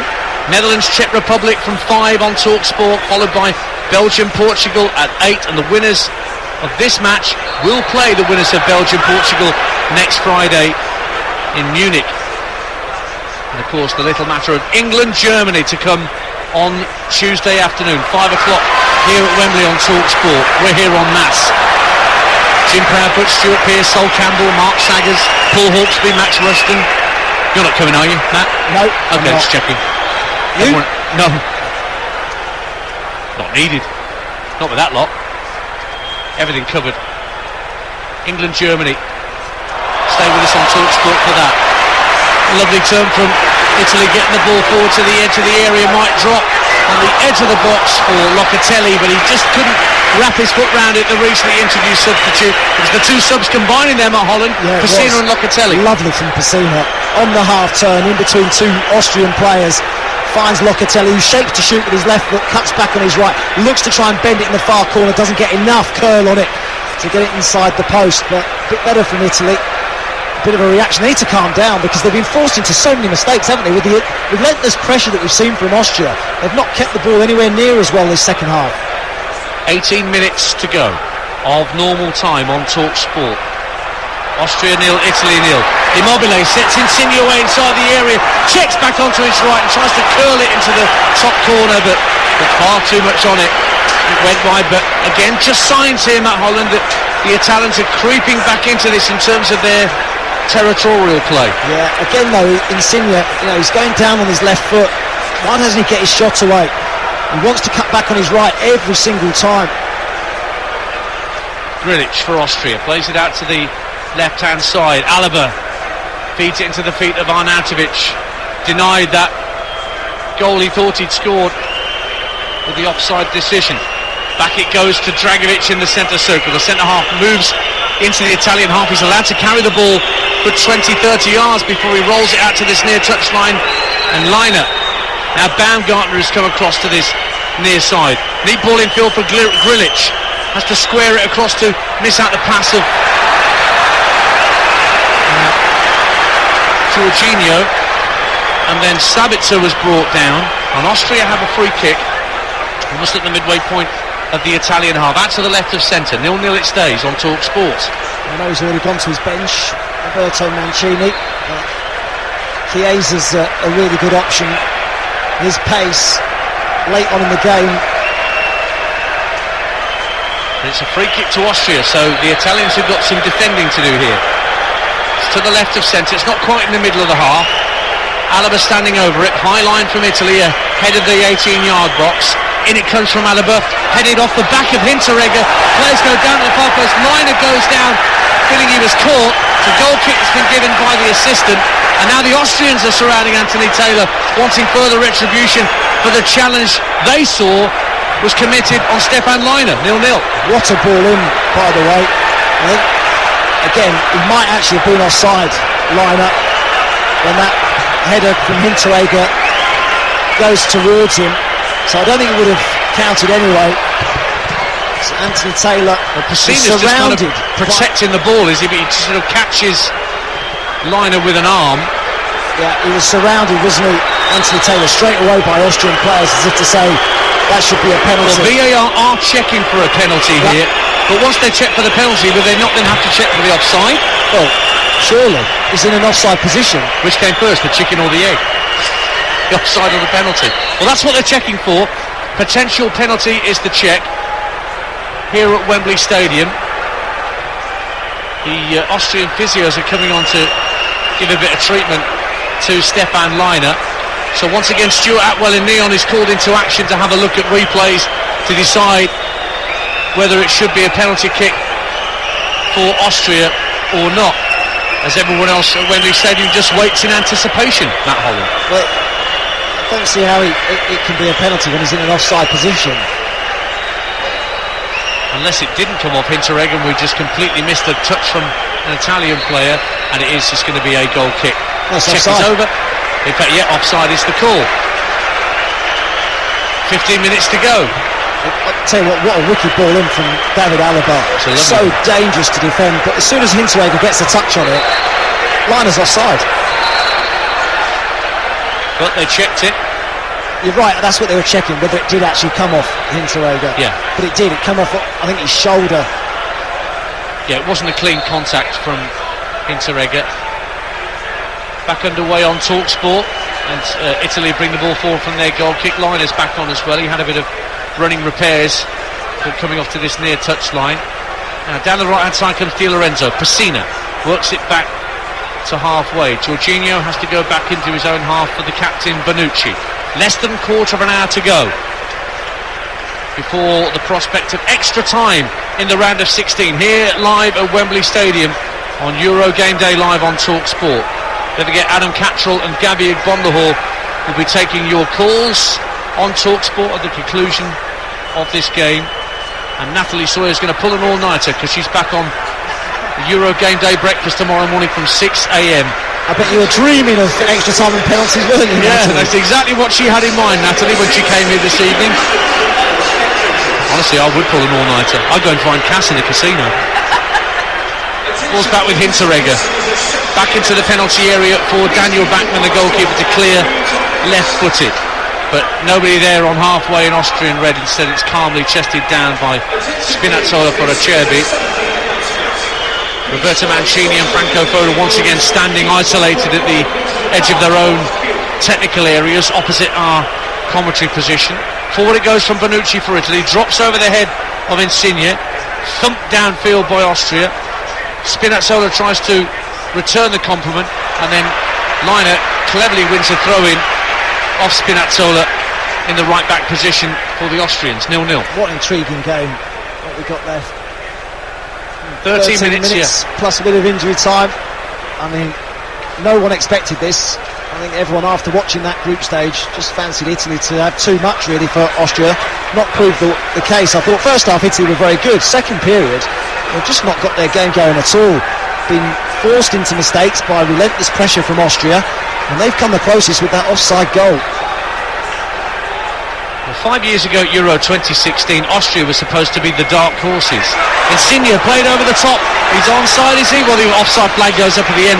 Hinteregger was back very, very quickly for a man who's nowhere near as fast as Lorenzo Insigne. Just a toe poke it behind, but it was a offside decision against Insigne. Anyway, 0-0. And a correct decision as well. He was a couple of yards offside, but he had to turn Insigne to get there, whereas Hinteregger was already running in that direction. But as I was saying, Austria were dreadful 5 years ago in that group with Portugal and Iceland. Well, when they hosted it as well. Yeah. 2012. Didn't win a group game, did they? First time they've got out of a Euros qualifying group this campaign. They're trying to win the ball on halfway. Wall break for Schlager. Plays the ball forward. Baumgartner's driving towards the edge of the area. Thinks about a shot. Plays it left to Sabitzer. Just has to turn away from Jorginho. Grilic plays it out left to David Alaba. Sabitzer stationed out on that left-hand side. Lovely turn from Baumgartner. Tries to pirouette away from Pessina, but Pessina wins the ball back. Sent forward by Locatelli. Away comes Immobile for Italy over the halfway line, but passes infield to nobody in particular, and Austria win it back. 11 to go. 0-0. Austrian possession. They just slow the game down, the Austrians, on the halfway line with Dragovic in possession. Grilic takes it off him just over the halfway line. Sabitzer comes deep. Schlager now has it in central midfield. Hits a diagonal ball right to left, seeking out Alaba. Nods it infield, first time of asking, looking for Baumgartner. And Bonucci puts it out to play for an Austrian throw. 0-0. What a game, what a game. It's intriguing, isn't it? Well, I wouldn't like to call it. I really wouldn't like to call it, because Austria is still a real threat going forward. They've moved the ball nicely, they've shown a lot of confidence in themselves, they've worked incredibly hard, and now they're getting into forward positions more readily. Florian Grilic for Austria finds Arnautovic, who drives out to the near touchline, kicks the ball in play, good ball into the area, might break for Liner, across the face of goal, well cleared by Bonucci. Did it so calmly as well, but then Italy give away a corner as Insigne and Spinazzola get in the mix up. It's a right wing corner to Austria here at Wembley Stadium. 10 to go, 0-0. I didn't see much of that, because I think it must be an Austrian reporter in front of us who jumped up and thought they were going to score. Yeah, we can't jump up because that stopped Natalie Sawyer seeing what's going on behind us. And she said we're all right. No, gentlemen. Corner kick for Austria. It's taken short by Alaba. to Lima, gives it back to Alaba, left-hand corner of the box. It's a deep ball beyond everyone to the far post. Dragovic was the nearest to it, but it's just going to drift behind in the end. Bit of a waste from Austria, that goal kick to Italy. Less than 10 to play on TalkSport, and the Italians are readying another change, and it will be Andrea Bellotti, the Torino centre forward, who's going to be introduced. And I think maybe Chiesa as well. I'm just looking to see whether he might be introduced looks like here. it. Meanwhile, Pessina brings the ball forward for Italy. Inslides Hinteregger to stop Italy getting down the right-hand side. It was Berardi trying to get away. But a sliding challenge by the Austrian number 4 means it's merely a throw for the Italians. To be taken by Di Lorenzo. Berardi turns the ball in field. Again, Hinteregger's there to clear. Onatovic flicks it on. Savitsa's giving chase, but very calmly done by Acerbi to turn and roll it back to his goalkeeper Donnarumma. 8.5 minutes of normal time to go on TalkSport. Italy 0, Austria 0 in the round of 16. Wales lost earlier today to Denmark. And get your calls into Alan Catterall and Gabriel Bondahor on TalkSport after this game. 08717 22 33 44. England-Germany live here on Tuesday. Our build-up starts early in the afternoon with Paul Hawksby and Max Rushton at the nearby Wembley Box Park before Mark Saggers and the team take over from inside the stadium in our commentary position here. Bang on the halfway line as Italy are in possession with Jorginho. Slides the ball forward to Immobile, plays it just to his right for Pessina. Further right is Berardi taking on Alaba, lofts the ball to the far post, headed up in the air by the Austrian defence. It drops at the edge of the D. Grilic tries to make something of it, but it's won back by Locatelli, driving towards the edge of the area, tries to play a 1-2 with Pessina. Again Austria get it clear. Grilic goes down, no foul. Anthony Taylor right on top of it, said he died. Out to the left-hand side it goes for Italy, and Spinazzola having a run at Liner, gets to the byline, across the face of goal, and an acrobatic volley from Berardi goes high in the air and behind for a goal kick, and a slightly sheepish look on the face of Domenico Berardi as Austria get a goal kick, 0-0. Why oh why has he gone for the high tariff finish? I mean, really, he's coming onto it. He could head this. He goes for the side volley, acrobatic effort. It's wonderful play from Spinazzola down the left-hand side just to lift it to the far post. He goes for the most difficult finish. Well, Immobile is the man being withdrawn to allow Andrea Bellotti of Torino to come on. So his goal record not quite sustained here tonight. Ciro Immobile came closest of all for Italy with that rasping drive. And also Federico Chiesa is being introduced. He's been on loan at Juve from Fiorentina, and Berardi, that attempted scissor kick was his last involvement before coming on. Now Italy had it inside the area. Insigne tries to play the ball through the legs of a defender, and Dragovic did brilliantly in the end to get it clear for a throw. 6 minutes to go. Sharp intake of breath from Matt Holland alongside me. It's their best spell. This is Italy's best spell of the second half. Austria, for the majority of this second period, have looked the more likely. Italy have made 4 changes, none for Austria at this point. Roberto Mancini really trying to shuffle the pack to get the passage through to the quarter-finals and a tie against either Belgium or Portugal. But Austria are not done yet. Just over 5 to play. Extra time looming at Wembley Stadium here this Saturday evening on TalkSport. Hinteregger for Austria, being closed down by Bellotti, plays the ball out to Alaba, who got the ball in field. It was caught late, but the referee says play on. Sabitzer lays it off to Grilic. Now Dragovic finds Stefan Liner, and Austria just passing the ball between themselves, and back it goes from Dragovic to his keeper Bachmann. Hinteregger comes short. The whistles go up around Wembley again from the Italian fans. Not happy with Austria's decision just to keep the ball and play it around without making too many insertions into the Italian back line. Now it's rolled in field for Grilic, who's just stepped in between the two centre halves. Plays it out left for Liner. Dragovic again. There's no real closing down from Italy when Austria have the ball in their own half. And then a raking pass looking for Alaba, who might latch onto a poor header by Di Lorenzo. Alaba into the area, trying to get onto his favoured left foot. He can't. Lays it off step for Sabitzer, who tries an ambitious drive that ricochets out of play on the far side for a throw off Chiesa. 0-0. Well, Di Lorenzo's header it was. He was trying to find his teammate Bonucci inside, but didn't get enough on it, and Alaba read it. Still pressing Austria. Italy have had a good 5-minute spell and changed a lot of players in forward positions. Had a bit of an impact. Locatelli and Pessina have added a bit in midfield, but generally Austria have been the better side in this second half, and they're still having a right go to try and find a winner. It's Matt Holland you can hear alongside me, Ian Danta here at Wembley. 4 to play, 0-0 on TalkSport between Italy and Austria, as Schlager gives chase down the left hand side of the box to a hopeful ball over the top.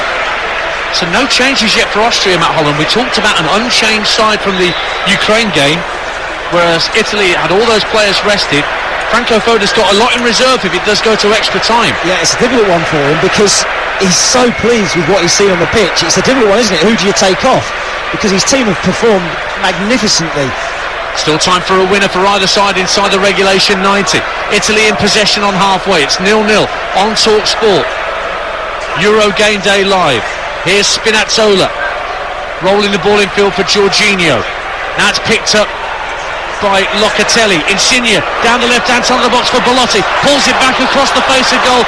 Hurrying clearance, I think it was Hinteregger again who got the important clearance away, and then a throw into Italy, won by Locatelli on this near side. Finds Jorginho, lovely flick in field to get Insigne away in the centre of the half. Early ball into the box, but Austria have men back, and they get it clear once again for an Italian throw. 0-0. It's that man again, Hinteregger. How many times has he been in the middle of the box and been in the right position to make the clearance? Now Spinazzola tries to play the ball through the legs of an Austrian defender. Doesn't work out for him, but Locatelli wins it back, lobs it into the area, just sails away from Belotti, bounces through to Bachmann, who just bowls it downfield, asking Baumgartner to give chase. But Di Lorenzo is quick, and Baumgartner's injured himself in that chase after the ball, and will have to come off, but it's not a head injury, so Italy can play on. Baumgartner's flat on his back inside the Italian half. He can't move, but the referee doesn't have to stop play because it's not a head injury, and then there's a foul by an Austrian player, which does bring the whistle from Anthony Taylor. Yeah, I think it was Grulic. I think he was getting frustrated that Italy weren't kicking the ball out of play. Don't they know the laws of the game? Well, yeah, I mean, it's only cramp as well. I mean, there's absolutely no need for Italy to kick the ball out. He took the law into his own hands there, Grulic, and just thought, well, I'll stop play. I'll just go and kick one of the Italians. Yeah, he just went in late on Jorginho after the ball had gone, shoved him in the back really more than anything else. Yeah, it's a foul, and it had the desired effect, didn't it? Because play has been stopped. The physios are on, looking at Baumgartner. Well, we're ticking round towards the final minute of the 90. Anthony Taylor's just gone across to see how Baumgartner's getting on. Back on his feet and moving back towards the halfway line. It's given some of the Austrian players the chance to go and have a chat with Franco Foda and take on some fluids at the edge of the Austrian technical area. And Foda wants to work with a number of players just to get some instructions across as we head towards added time. Don't know whether Baumgartner's going to be able to. No chance, he's coming continue. off, isn't he? Yeah, looks to be the way. And Alessandro Schupp of Schalke, just been relegated this season, is the man that's coming on for him for these last few seconds of normal time. Can Austria see this through to extra time? We're about to find out how much added time after the 90 here at Wembley Stadium. 0-0. And Austria win the ball inside their own half and roll it calmly back to Daniel Bachmann. 5 minutes of minimum stoppage time. That's what we're into now on TalkSport here at Wembley Stadium. Italy had a scare in the second half with Arnautovic's goal, which we thought had given the lead, only to be ruled out for offside. What can Italy do? One of the favourites for the tournament against the very much unfancied Austrians. Long ball over the top for Insigne, who's onside, brings it down, but again, it's Liner back there, who gets in front of the man and wins the ball, and then the flag goes up, as the assistant has to do. Insigne once again caught offside. Free kick to Austria at the edge of their own box, 0-0. Yeah, I mean, they do run the risk of being offside because they play on the shoulder, and he's a couple of yards off. Again, though, his first touch wasn't great, and he's looked to come back on his right foot. It's allowed Austria to get back and make the challenge, but he was a couple of yards off. So a minute of the 5 added on has already gone. Austria 0, Italy 0. Grilic again stepping in between the two Austrian centre-halves. Finds Hinteregger, goes back for his keeper, Daniel Bachmann, who cushions the ball on his right instep, sends it up to Arnautovic on halfway. Shop has a chance to get involved in the game for the first time. Good ball infield to allow Sabitzer to run onto it for Austria. Alaba out on the left-hand side. Can he keep it in play? No, it's overhit by Sabitzer. And the Austrian commentators in front of us throw their pens down on their desk. Not HP to throw into Italy, 0-0. Yeah, it's a shame because he was in a great position as well, Alaba, in space on that left-hand side. Sabitzer had to try and force it. Got too much on it. Still full of running. Conrad Lima in the middle of the pitch, I mean, he's been everywhere. Still full of running. They're trying to win the ball on the far side from Di Lorenzo, and they've got it back, Austria. Arnautovic holds the ball up really well. A lovely pirouette and spin, Bergkamp style. Midway point of the half. Gets a bit of muted applause, certainly from the few Austrian fans that are here. Weren't many Italian fans applauding that. Out of play for an Austrian throw. Couple of minutes of added time gone. Extra time edges closer still on TalkSport here. Goalless game between Italy and Austria. And here is Hinteregger. Again, Grilic dropping in between the two centre-halves. They're playing 5 at the back. Quite a lot now, Austria. Grilic is happy to bolster that back line. That little triangle's been brilliant. Grilic, Hinteregger and Dragovic. Here's Hinteregger trying to hit a long ball downfield for Arnautovic. Come to be won by Acerbi, but Acerbi's ball up to halfway doesn't find a blue shirt. It's back with Daniel Bachmann. Long ball downfield. Arnautovic flicks it on. Schuck is after the loose ball, but Spinazzola brings it away. Rangy run from the left back forward. He's got Insigne on his left hand side. Midway point of the half for Italy. Plays it backwards a square for Locatelli. That's further back towards Acerbi on halfway. Across for Di Lorenzo.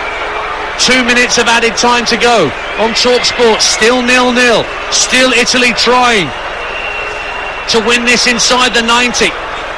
Here's Jorginho of Chelsea flicking the ball out to the right hand side. Goes down at the edge of the box and wins a free kick right at the corner of the penalty area, awarded by Anthony Taylor. Hinteregger, the man that brought him down, but Anthony Taylor called it a free kick and not a penalty. Certainly looked like the challenge came outside the box, Matt Holland. Yeah, it was. I'm not sure how much contact there was. It wasn't Hinteregger that made contact with Jorginho. I think it's Arnautovic. The foul's been given against. A little nudge, and it is outside the box. It's right at the right-hand corner of the penalty area for Italy, right at the apex. And Lorenzo Insigne is the man standing over the free kick. He'll take it eventually, but it's only now that Anthony Taylor's putting down the vanishing spray for where the ball should be placed, and now for where the wall should go 10 yards back. And there's a 2-man Austrian wall guarding that near post. So it's out on the right-hand side for Italy. Insigne standing over it. Chiesa is standing at the edge of the area in case it's rolled square for a pot shot at goal. And the centre-halves are up. Insigne clips it in, headed away by Liner, and Schlager should keep it in play on this near side. No, it's a throw to Italy. We're dealing in seconds here now in normal time on TalkSport. Extra time is very, very close, but Italy have a throw 10 yards from the corner flag, and Spinazzola has taken over operations. He might fancy a long throw into the box. Actually takes it short to Chiesa, now rolls it into the edge of the area. Arnautovic back defending, clears it downfield, and Anthony Taylor blows the whistle for the end of 90 minutes, and it's going to take another 30 minutes at least to separate Italy and Austria. Who would have imagined this? That Italy, after rampaging through the group stage, are being held by the Austrians, who thought they'd taken the lead midway through the second half with Marko Arnautovic's brilliant header, only for him to be offside in the build-up from the ball across the box, centering by the head of David Alaba. They've made 4 substitutions to try and get over the line, Italy. It hasn't worked yet, but they have an extra 30 minutes for one of the favourites of the tournament to get the job done. But Austria are standing firm. Extra time to come on TalkSport. Italy 0, Austria 0. Thank you, Natalie. Players lined up for the start of this first period of extra time then. Italy in the Azzurri blue with the darker blue shorts. Austria in red and white. Remember, Italy have made 4 changes already going into extra time. Austria have made just 1, and that was really enforced on Franco Foda with the fact that Christoph Baumgartner simply couldn't continue. He'd run himself ragged, and Alessandro Schopp is on for him. So we're back underway on TalkSport. Italy with Donnarumma in goal, Di Lorenzo, Bonucci, Acerbi and Spinazzola in a back 4. The midfield is now Locatelli, Jorginho and Pessina, Chiesa, Belotti and Insigne the front 3. For Austria, Bachmann the keeper, Liner, Dragovic, Hinteregger, Alaba in a back 4, Schlager and Grilic holding in midfield, Lima, Sabitzer and Schopp in behind Arnautovic up front. And Italy, who are kicking from left to right as we look towards the east stand. We're opposite the tunnel at Wembley, where normally the television cameras would point out for football matches, give you an idea of where we're sat. We're a bit lower down than the TV cameras would be, and we've got a great view but for the Austrian commentators in front of us when they suddenly get a bit crackers and throw themselves around. Can't blame them though, Matt Holland. I was about to say, they are a bit lively, but they have been outstanding, their team. They have been terrific. That second half, their performance was really outstanding, and Italy have been on the back foot. And Austria actually start this second extra time, should I say, got a set piece, a delivery. David Alaba's standing over, about to deliver a cross. Out on the far right-hand side, right in front of that small pocket of Austrian fans, actually, over on the far side of the field from us. In it comes from Alaba, left-footed. Goes all the way through and goes behind for a goal kick, but I think Anthony Taylor spotted a push inside the box anyway. I'll bring this up now, just in case it means anything in half an hour's time. Italy have had 5 penalty shootouts at the Euros, winning 2, losing 3, including that one against Germany that I mentioned 5 years ago. They did beat England 4-2 in the 2012 penalty shootout. Remember Joe Hart getting a bit overexcited. Austria never been involved in a penalty shootout at the Euros. Wow. Well, Joe, you talk about game plans and doing your homework. Actually, Italy had listed their penalty or picked their penalty takers in the shootout. They picked Jorginho, Immobile, Acerbi, Berardi and Bonucci. The 2 of them aren't on the pitch anymore. Yeah. Rip it up and start again, as Orange Juice once said. 0-0 on TalkSport. We played 2 minutes of the first period of extra time. Italy in possession with Bonucci, just in front of his own 18-yard line. Plays it to the right for Di Lorenzo. Sharp ball up to halfway, but Chiesa is really being challenged hard by Schlager, who's still full of running. He's got his socks rolled down, Jack Grealish style now, Java Schlager, and he's just caught Di Lorenzo late, and it'll be a free kick to Italy. Drinking the sort of energy drinks that Natalie Sawyer's going to need to get through the night, to be up at 6 in the morning, I think, the Austrians. She's back at 6, is Natalie, with Cass. I'd tune in if I were you, see how she sounds at 6:05. Here's Italy coming forward down the left-hand side. It's rolled in field. Bonucci to play it across to this near side, and Di Lorenzo, the right back, just brings the game down to walking pace. Locatelli wants it played short to him. It's rolled up to Belotti at the edge of the area. Now Chiesa, right hand side of the box, drives it goal. Was good save, low down by Bachmann, but right behind the shot. It's firmly struck by Chiesa, but the Austrian keeper more than equal to it. 0-0. Yeah, it's a good save. Excellent hold-up play by Belotti to play in Chiesa. It got it a little bit stuck underneath his foot to try and get his shot away first time. Had to take an extra touch, but still got his shot away. Was arrowing towards that corner, and Bachmann down low to his right makes a good save. Ian Danter and Matt Holland with you at Wembley Stadium. Arnautovic falls to the ground and tamely appeals for a free kick that Anthony Taylor wasn't in the least bit interested in, and Italy have it again as they move into this half to the right of our commentary position. Ball's played into the area. Chiesa's free, right-hand side. Tries to bring it down with his head. Gets the shot in. Brilliant goal! Federico Chiesa! They've finally broken the deadlock. And it's Federico Chiesa who gets Italy finally on the score sheet here at Wembley Stadium. He's knocked it down awkwardly, first of all with his head tied to the byline, but then the drive home with the left was more than true. Past Daniel Backman. 5 minutes gone in extra time. Italy 1, Austria 0. And it's all smiles on the Italian bench. They've struggled for quality throughout this game, particularly in the second half of the match. But come extra time, they've found some magic. And it's one of the substitutes, it's Chiesa. He finds space. I said, stay out wide. He does that. He finds the space. He lifts it over the top of Konrad Laimer and smashes it with his left foot past Backman into the corner. He hasn't got time to react. Absolute piece of magic from Chiesa puts Italy ahead in the first half of extra time. 3 brilliant touches from Chiesa. First with his head, then with his right foot to set as the ball was bouncing, and the third emphatically with his left.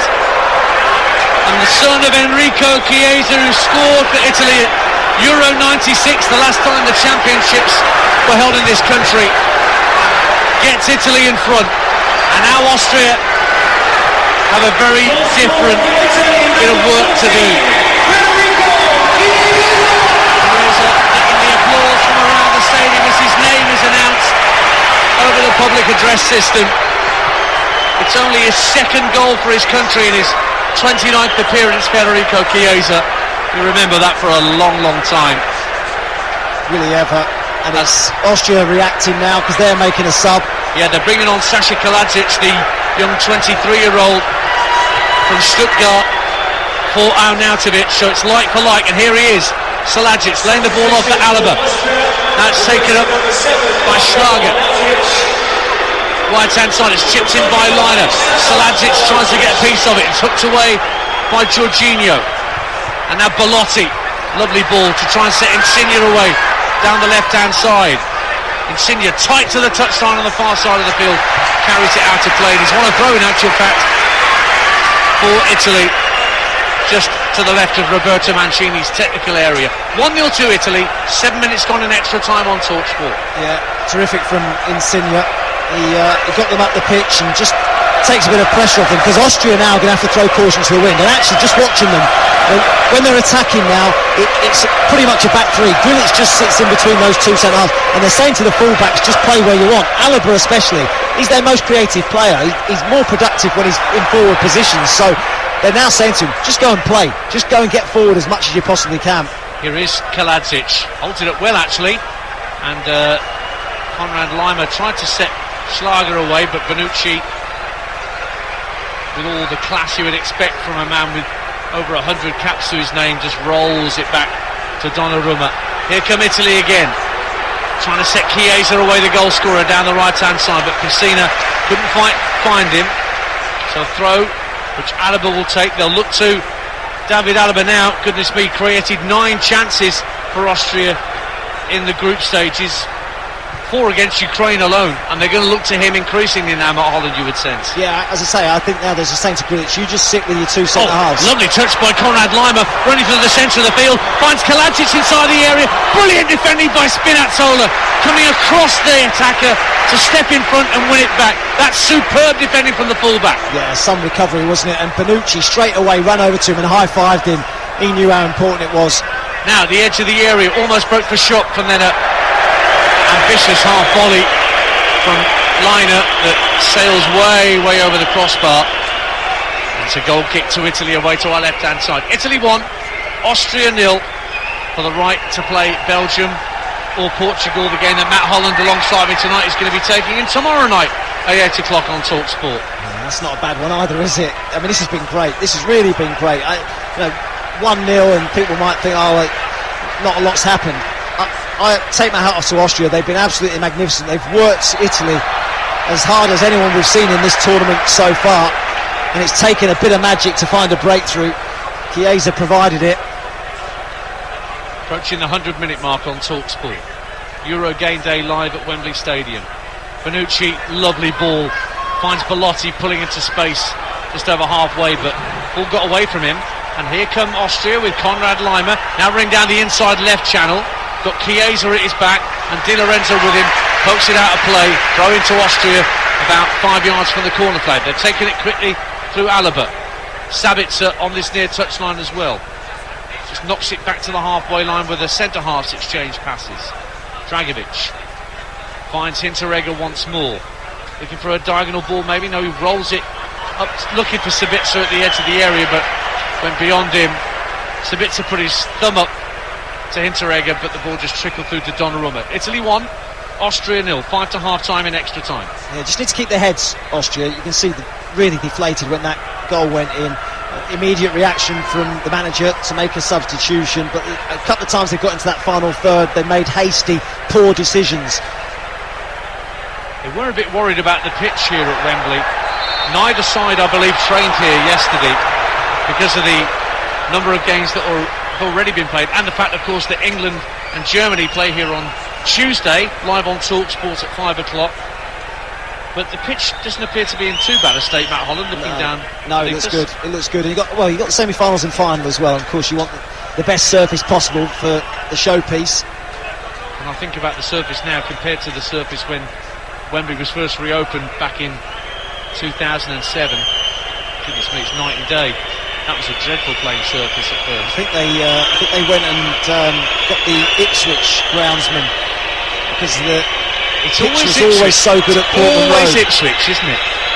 Always ends up being Ipswich. Alaba for Austria finds Laimer down the left-hand side of the box, trying to check onto his right. Grilic is there in support. Diagonal ball into the box. Donnarumma should claim that and does very, very comfortably. Drink to Gianluigi Donnarumma. He's been different class, Donnarumma. You know, his alertness and when to come off the line. He doesn't come all the way, but he, on that occasion, it's 8 yards off his line and just takes pressure off his centre halves. 22, for goodness sake. You wouldn't think so, looking at him. 30th cap. His 30th cap tonight. Yep. 200 plus Serie A appearances already for Milan. Made his debut for Italy when he was just 17. Austria coming forward. They're a goal down in extra time to the much fancied Italians. Finally got their noses in front through Chiesa. Lovely ball into the boxes. Headed down by Acerbi. Under a bit of pressure from Kaladzic. Italy get it clear. Belotti chests it out of play on this near touchline.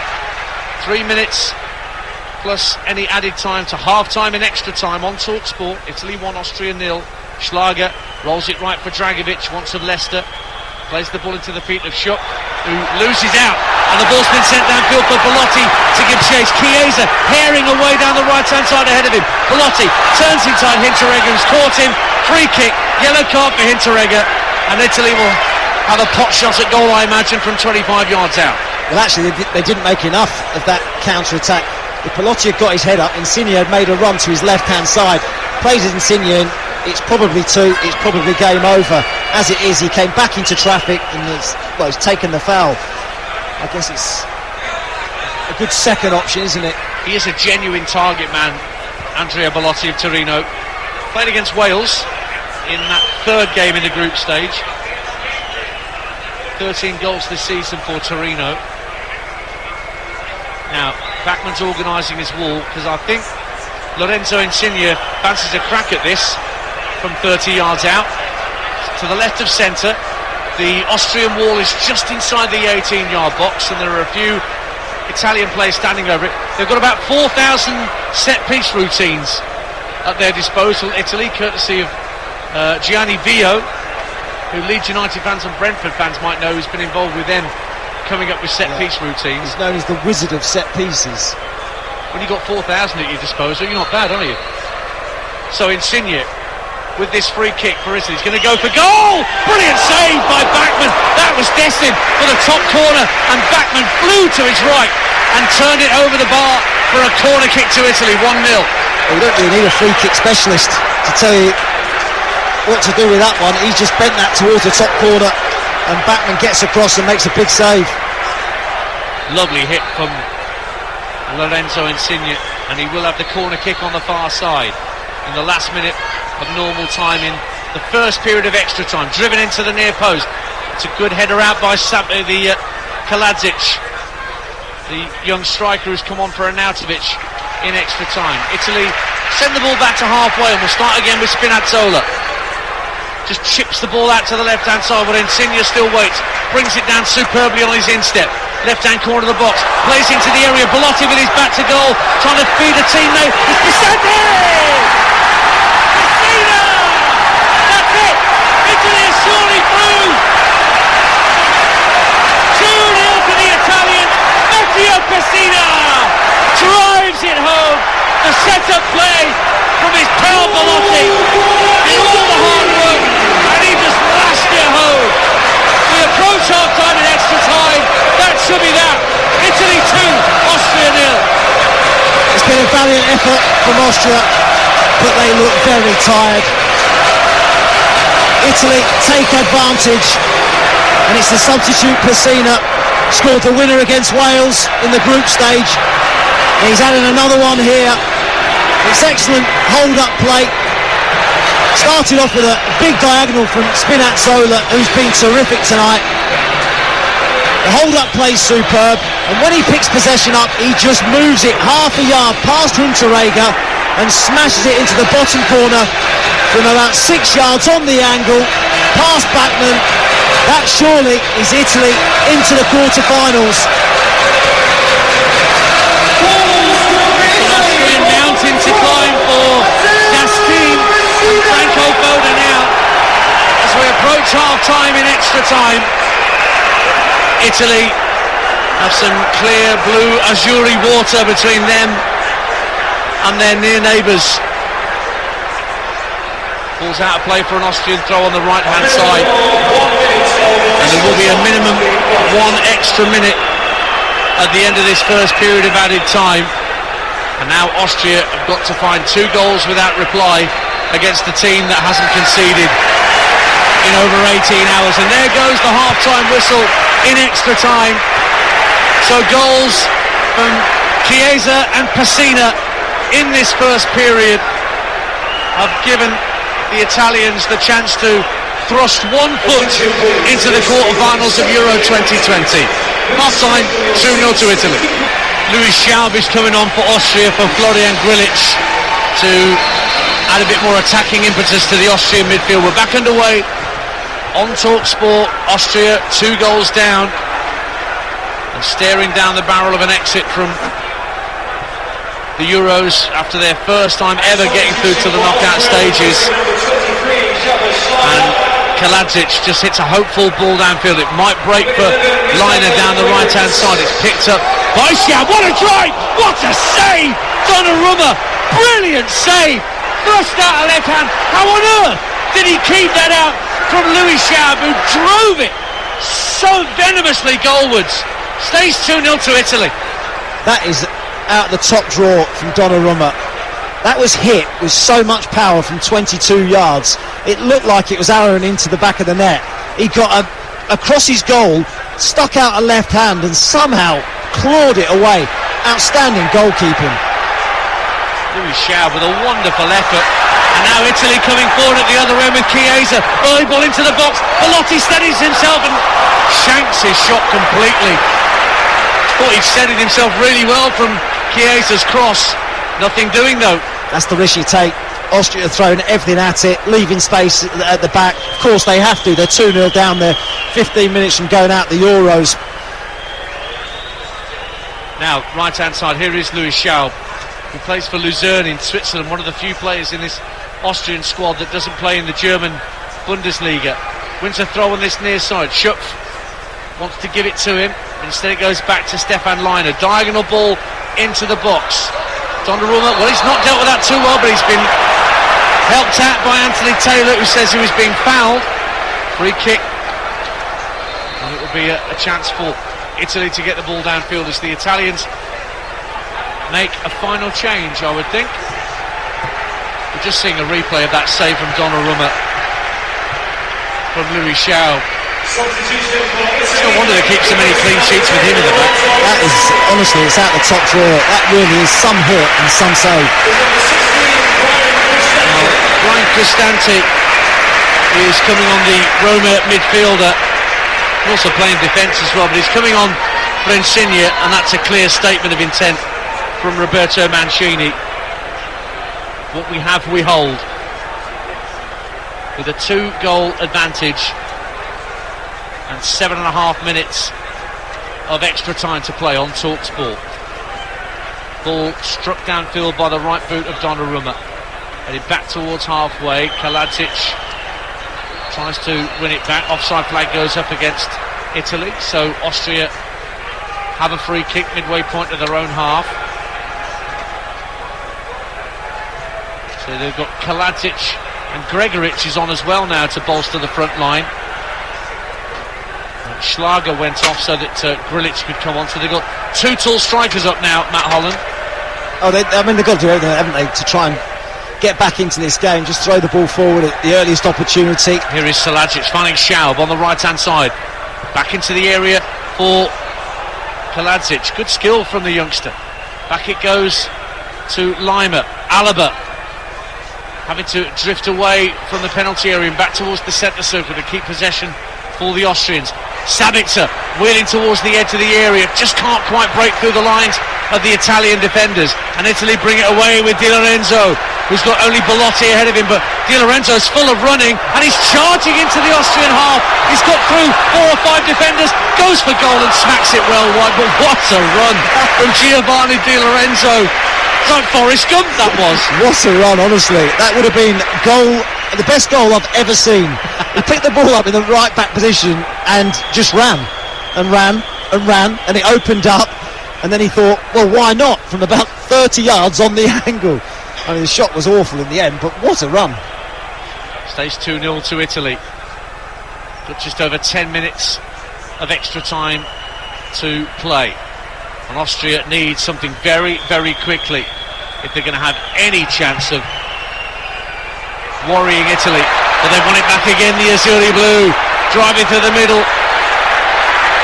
with Pessina, edge of the area. Belotti tries to help it into Locatelli, but it just lobs up in the air, and the goalkeeper can claim 2-0 Italy. So much space on the counter for Italy to try and find a third goal. You feel as though it's probably done and dusted now at 2. The third would definitely assure them of a place in the quarter-finals. Well, the Belgians and the Portuguese watching this in their hotels ahead of tomorrow night's game, enjoying the fact that Italy being stretched for an extra half an hour. Here's Gregoric, plays the ball across the face of goal. Oh, an attempted volley by Sabitzer, and he lifts the rebound over the bar. Dreadful. Big chance for Marcel Sabitzer. Had a swing and a miss at the first effort, and when the ball broke to him again, lifted a left-footed shot, high, wide, and not particularly handsome. Goal kick to Italy, 2-0. Oh, it's a glorious chance. Really glorious chance on his left foot, on the angle, only about 3 or 4 yards out. The first chance, the best one, it was a right-footed volley which he got completely wrong. And then the second one, he hooks wide and high. They're high-fiving each other, the Italian players. The fact that they've kept it out the net, that just shows the pride that they've got in keeping clean sheets. And they have it again on halfway with Belotti, showing great strength and riding 2 or 3 challenges. Back to his feet, Belotti. Then he's brought down 25 yards out. Free kick. It's going to be a yellow card maybe to Lima. Well, certainly a free kick to Italy. And a left-footed effort might be favoured here. It's just to the right of centre for Italy. 2-0 up, 9 to play. The subs have made such a big difference, haven't they, to this Italian team. 2 goal scorers, Pessina and Chiesa. You see Belotti now full of running. The strength in depth of this Italian squad has been the difference probably between the 2 sides. Well, Andrea Belotti has got nobody else around him. He's taking a very deliberate couple of steps back from the ball, 25 yards out. Austrian wall just inside the area. Hands on hips, Andrea Belotti of Torino. Going to fancy a crack at goal with Bachmann just waiting on his goal line. Up steps Belotti then, right-footed free kick, straight into the wall. Comes back out to Belotti, who kicks the ball away from Alaba, out to the right-hand side, but Austria win it back, and they're trying to release Alaba down the left-hand side. What a challenge from Belotti, getting back to do his defensive duty, having hit the free kick in the wall. He took Alaba and the ball and anything else that was in his path. Throw into Austria, but Italy lead 2-0. It was brilliant. I mean, it was a poor free kick, then a poor pass, gave the ball away, but his reaction was superb. Ran 40 yards to make that challenge against Alaba. There's a double change coming up for Austria with 7.5 minutes to go. Ball clipped downfield by Dragovic, flicked on by Kaladzic, might drop from Gregoric, claiming a corner. Claiming a handball. Handball in actual fact against Spinazzola, but a corner's been given, and I'm not sure whether VAR is going to check this, but the Austrians were convinced that there was a handball in there, but Spinazzola had his hands behind his back. I think it hit the back of his head. Well, the changes are being made, and Austria brought on the veteran Stefan Ilsanker from Eintracht Frankfurt, who played at Euro 2016 as well. He's come on for Lima. 32 years of age now, Ilsanker, formerly of Leipzig. And the other change sees Liner come off as well. So finally Lima and Liner are off the field to make things a little easier for me. And on comes Christopher Trimmel. In comes the corner. It's a leap post. Oh, it's in! Goodness me, Austria have got a goal back. How did that sneak in at the near post? Somehow they've got a goal back, Austria. Kaladzic at the near post from a corner. Finally, Italian resistance is broken. They've conceded a goal, and Austria now have 6 minutes to try and find another one. Italy 2, Austria 1. Well, this is a really good finish from Kaladzic. It wasn't the greatest of corners. It was a low one towards the near post, but he worked incredibly hard to find the space, get away from his marker, and was very brave as well. Low down, he diving header at the near post, guides it back past Jorginho. Donnarumma couldn't react quick enough. They're back in it. Matt Holland alongside me, Ian Danta here at Wembley. 5 minutes of extra time to go, and now there's only one goal between these two. Sasha Kaladzic getting his 4th international goal. Now what have Austria got left to throw at the Italians for these last few minutes? It's mostly Italian spectators inside Wembley, but a few nerves jangling around this giant stadium, which holds about 20,000, but you can hear the atmosphere. Feels like there's way more than 20,000 in here tonight. There'll be more here on Tuesday, 40,000 when England play Germany, live on TalkSport at 5 o'clock. But we're currently concerning ourselves with what Austria can do here as we see a replay of Kaladzic getting in at the near post. Such a good header, beating Donnarumma at his near post, and that's the first goal that Italy have conceded in over 19 hours. But it may still mean nothing, in the sense that Italy will still go through. But back flicked header from Bonucci to Donnarumma almost slipped out of his grasp, and through to I think Trimmel's playing that there as an auxiliary striker, the defender. Oh no, it's Gregoric who was trying to get the piece of it. Down goes the goal kick downfield from Donnarumma. 4 minutes to go. Italy 2, Austria 1. Ball breaks for Bachmann at the edge of the area. He'll just bowl it out to the left-hand side. There's about 5 up for Austria as a long ball goes downfield. Gregoric brings the ball down on his chest, but Pessina gets there first. It just gets away from Belotti at first, but he tries to win it back, and then he's fouled. Free kick to Italy, and that'll buy him a bit of time with a free kick inside the Austrian half. 2-1. It looked done and dusted, didn't it? We all thought Italy 2 goals to good, it should be enough. But Austria have found another gear, they've found something. Substitutes again making the difference. Kaladzic coming on. Actually reminds me a little bit of the World Cup that I played in. We used to bring Niall Quinn on, late on in the game. Someone who you could just throw the ball up to, get little flicks on, and actually he flicked it on for Robbie Keane to score the equaliser against Germany in that second game. Italy 2, Austria 1 on TalkSport. Adam Cattrall and Gabriel Bondahor will take your calls at the conclusion of this game. And Andrea Belotti down the right-hand side of the box, trying to hold on to the ball. Ilsanker's gone with him, doing brilliantly, Andrea Belotti. He does lose possession in the end, and away come Austria. The ball's gone out of play for a throw to Italy. Seconds tick away for Franco Foda's men. Italy have a throw on the far side. 2-1 they lead Italy. Looked like a foul, that, didn't it, on Belotti. Did superbly well. Kept the ball for, 30 seconds. Two men around him. It looked like he was brought down. Throw in from Italy. He's just going to go straight out of play behind the dead ball line for a goal kick. Daniel Bachmann swiftly retrieves a fresh ball from the ball boys. 2.5 to go. Everyone clock watching now, aren't they? Everyone's just looking at the big screens showing it's 117 minutes and 52 seconds. Time running out. Italy dropping back as Austria send a long ball downfield onto the head of Gregoritsch into the area. Kaladzic trying to chest it down. Hurry clearance from Italy. Gregoritsch drives it goalwards and it goes behind for a goal kick. It was a good 3 or 4 yards wide in the end. In truth, Donnarumma would have had it covered.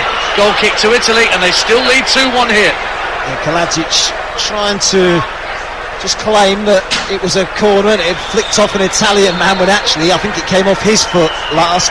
He knew exactly that it come off him, but he was trying to kid Anthony Taylor into giving a corner. You footballers, you'll claim anything. Outrageous. Goal kick downfield from Donnarumma. Up go the heads. Flicked on well for Italy, but Austria win it back. Ball turned over the top. Gregoritsch will give chase. Acerbi's back there. Gives it back to his goalkeeper Donnarumma, who calmly strikes it downfield right-footed. Belotti with a brilliant header on halfway and knocks it down. And now Chiesa's trying to get in behind. Chiesa takes it over the keeper. Back goes the keeper. Oh, Trimmel's cleared it off the line superbly for Austria. Chiesa thought he was going to get an easy third goal for Italy, but Christopher Trimmel back to deny. Headed down to this near side for Louis Schaub for Austria. Into the last minute of extra time. Have Austria got anything left, or are Italy going through to play Munich on Friday night? Here is Schopf, little square ball to Ilsanker, picked off by Jorginho, and now Chiesa's away. Only Hinteregger to beat to get into the area. Chiesa tries to go beyond Hinteregger, who puts a shoulder charge in and denies it. We play on, no penalty. Sabitzer hits a long ball downfield. Up goes Kaladzic, doesn't know much about it. Alaba might get to the loose ball. We're about to find out, is there going to be any extra time in extra time from Anthony Taylor. And now a free kick as Alaba fouls his man. And Ilsanker just volleyed the ball downfield and gets a yellow card for his trouble as we go into 1 additional minute of extra time here on TalkSport. They're almost there, Italy. They're almost there. We thought they were there 15 minutes ago. 2 goals for good. We thought it was done and dusted. A valiant effort from Austria throughout the game. It looks like that valiant effort is coming to an end, though. Donnarumma taking his time. Surely this is just going to go into the Austrian half, and Anthony Taylor's going to blow his whistle. Free kick for Gianluigi Donnarumma. Downfield over the head of Belotti. Bachmann will prevent it going out for a goal kick. It's just got to go long. Downfield from Daniel Bachmann of Watford. Flipped on by Gregoritsch. Spinazzola lets the ball run across his body and hooks it away for Italy. Again, everyone's looking at Anthony Taylor. Nodded down to the edge of the area. Gregoritsch gets a deflection. Breaks out to the right-hand side of the box. Downfield from Di Lorenzo. And the full-time whistle goes. And Italy are through after extra time. They make it 12 successive wins. 31 games unbeaten. But the clean sheet record has gone. And how hard they were made to work by the Austrians, who took them to extra time at 0-0. Only for goals from Chiesa and Pessina in the first half of extra time. A goal back from Sasha Kaladzic gave Austria some brief hope, but Roberto Mancini's Italy march on to play either Belgium or Portugal next Friday night in Munich. But those extra minutes in the legs, how much will that bring to bear come next weekend against two of the favoured teams in this tournament in either Belgium or Portugal. Brilliant game at Wembley, thoroughly enjoyable, and the Austrians contributed plenty to that, but they go home. Italy march on to the quarter-finals. It finished after extra time here at Wembley. Italy 2, Austria 1.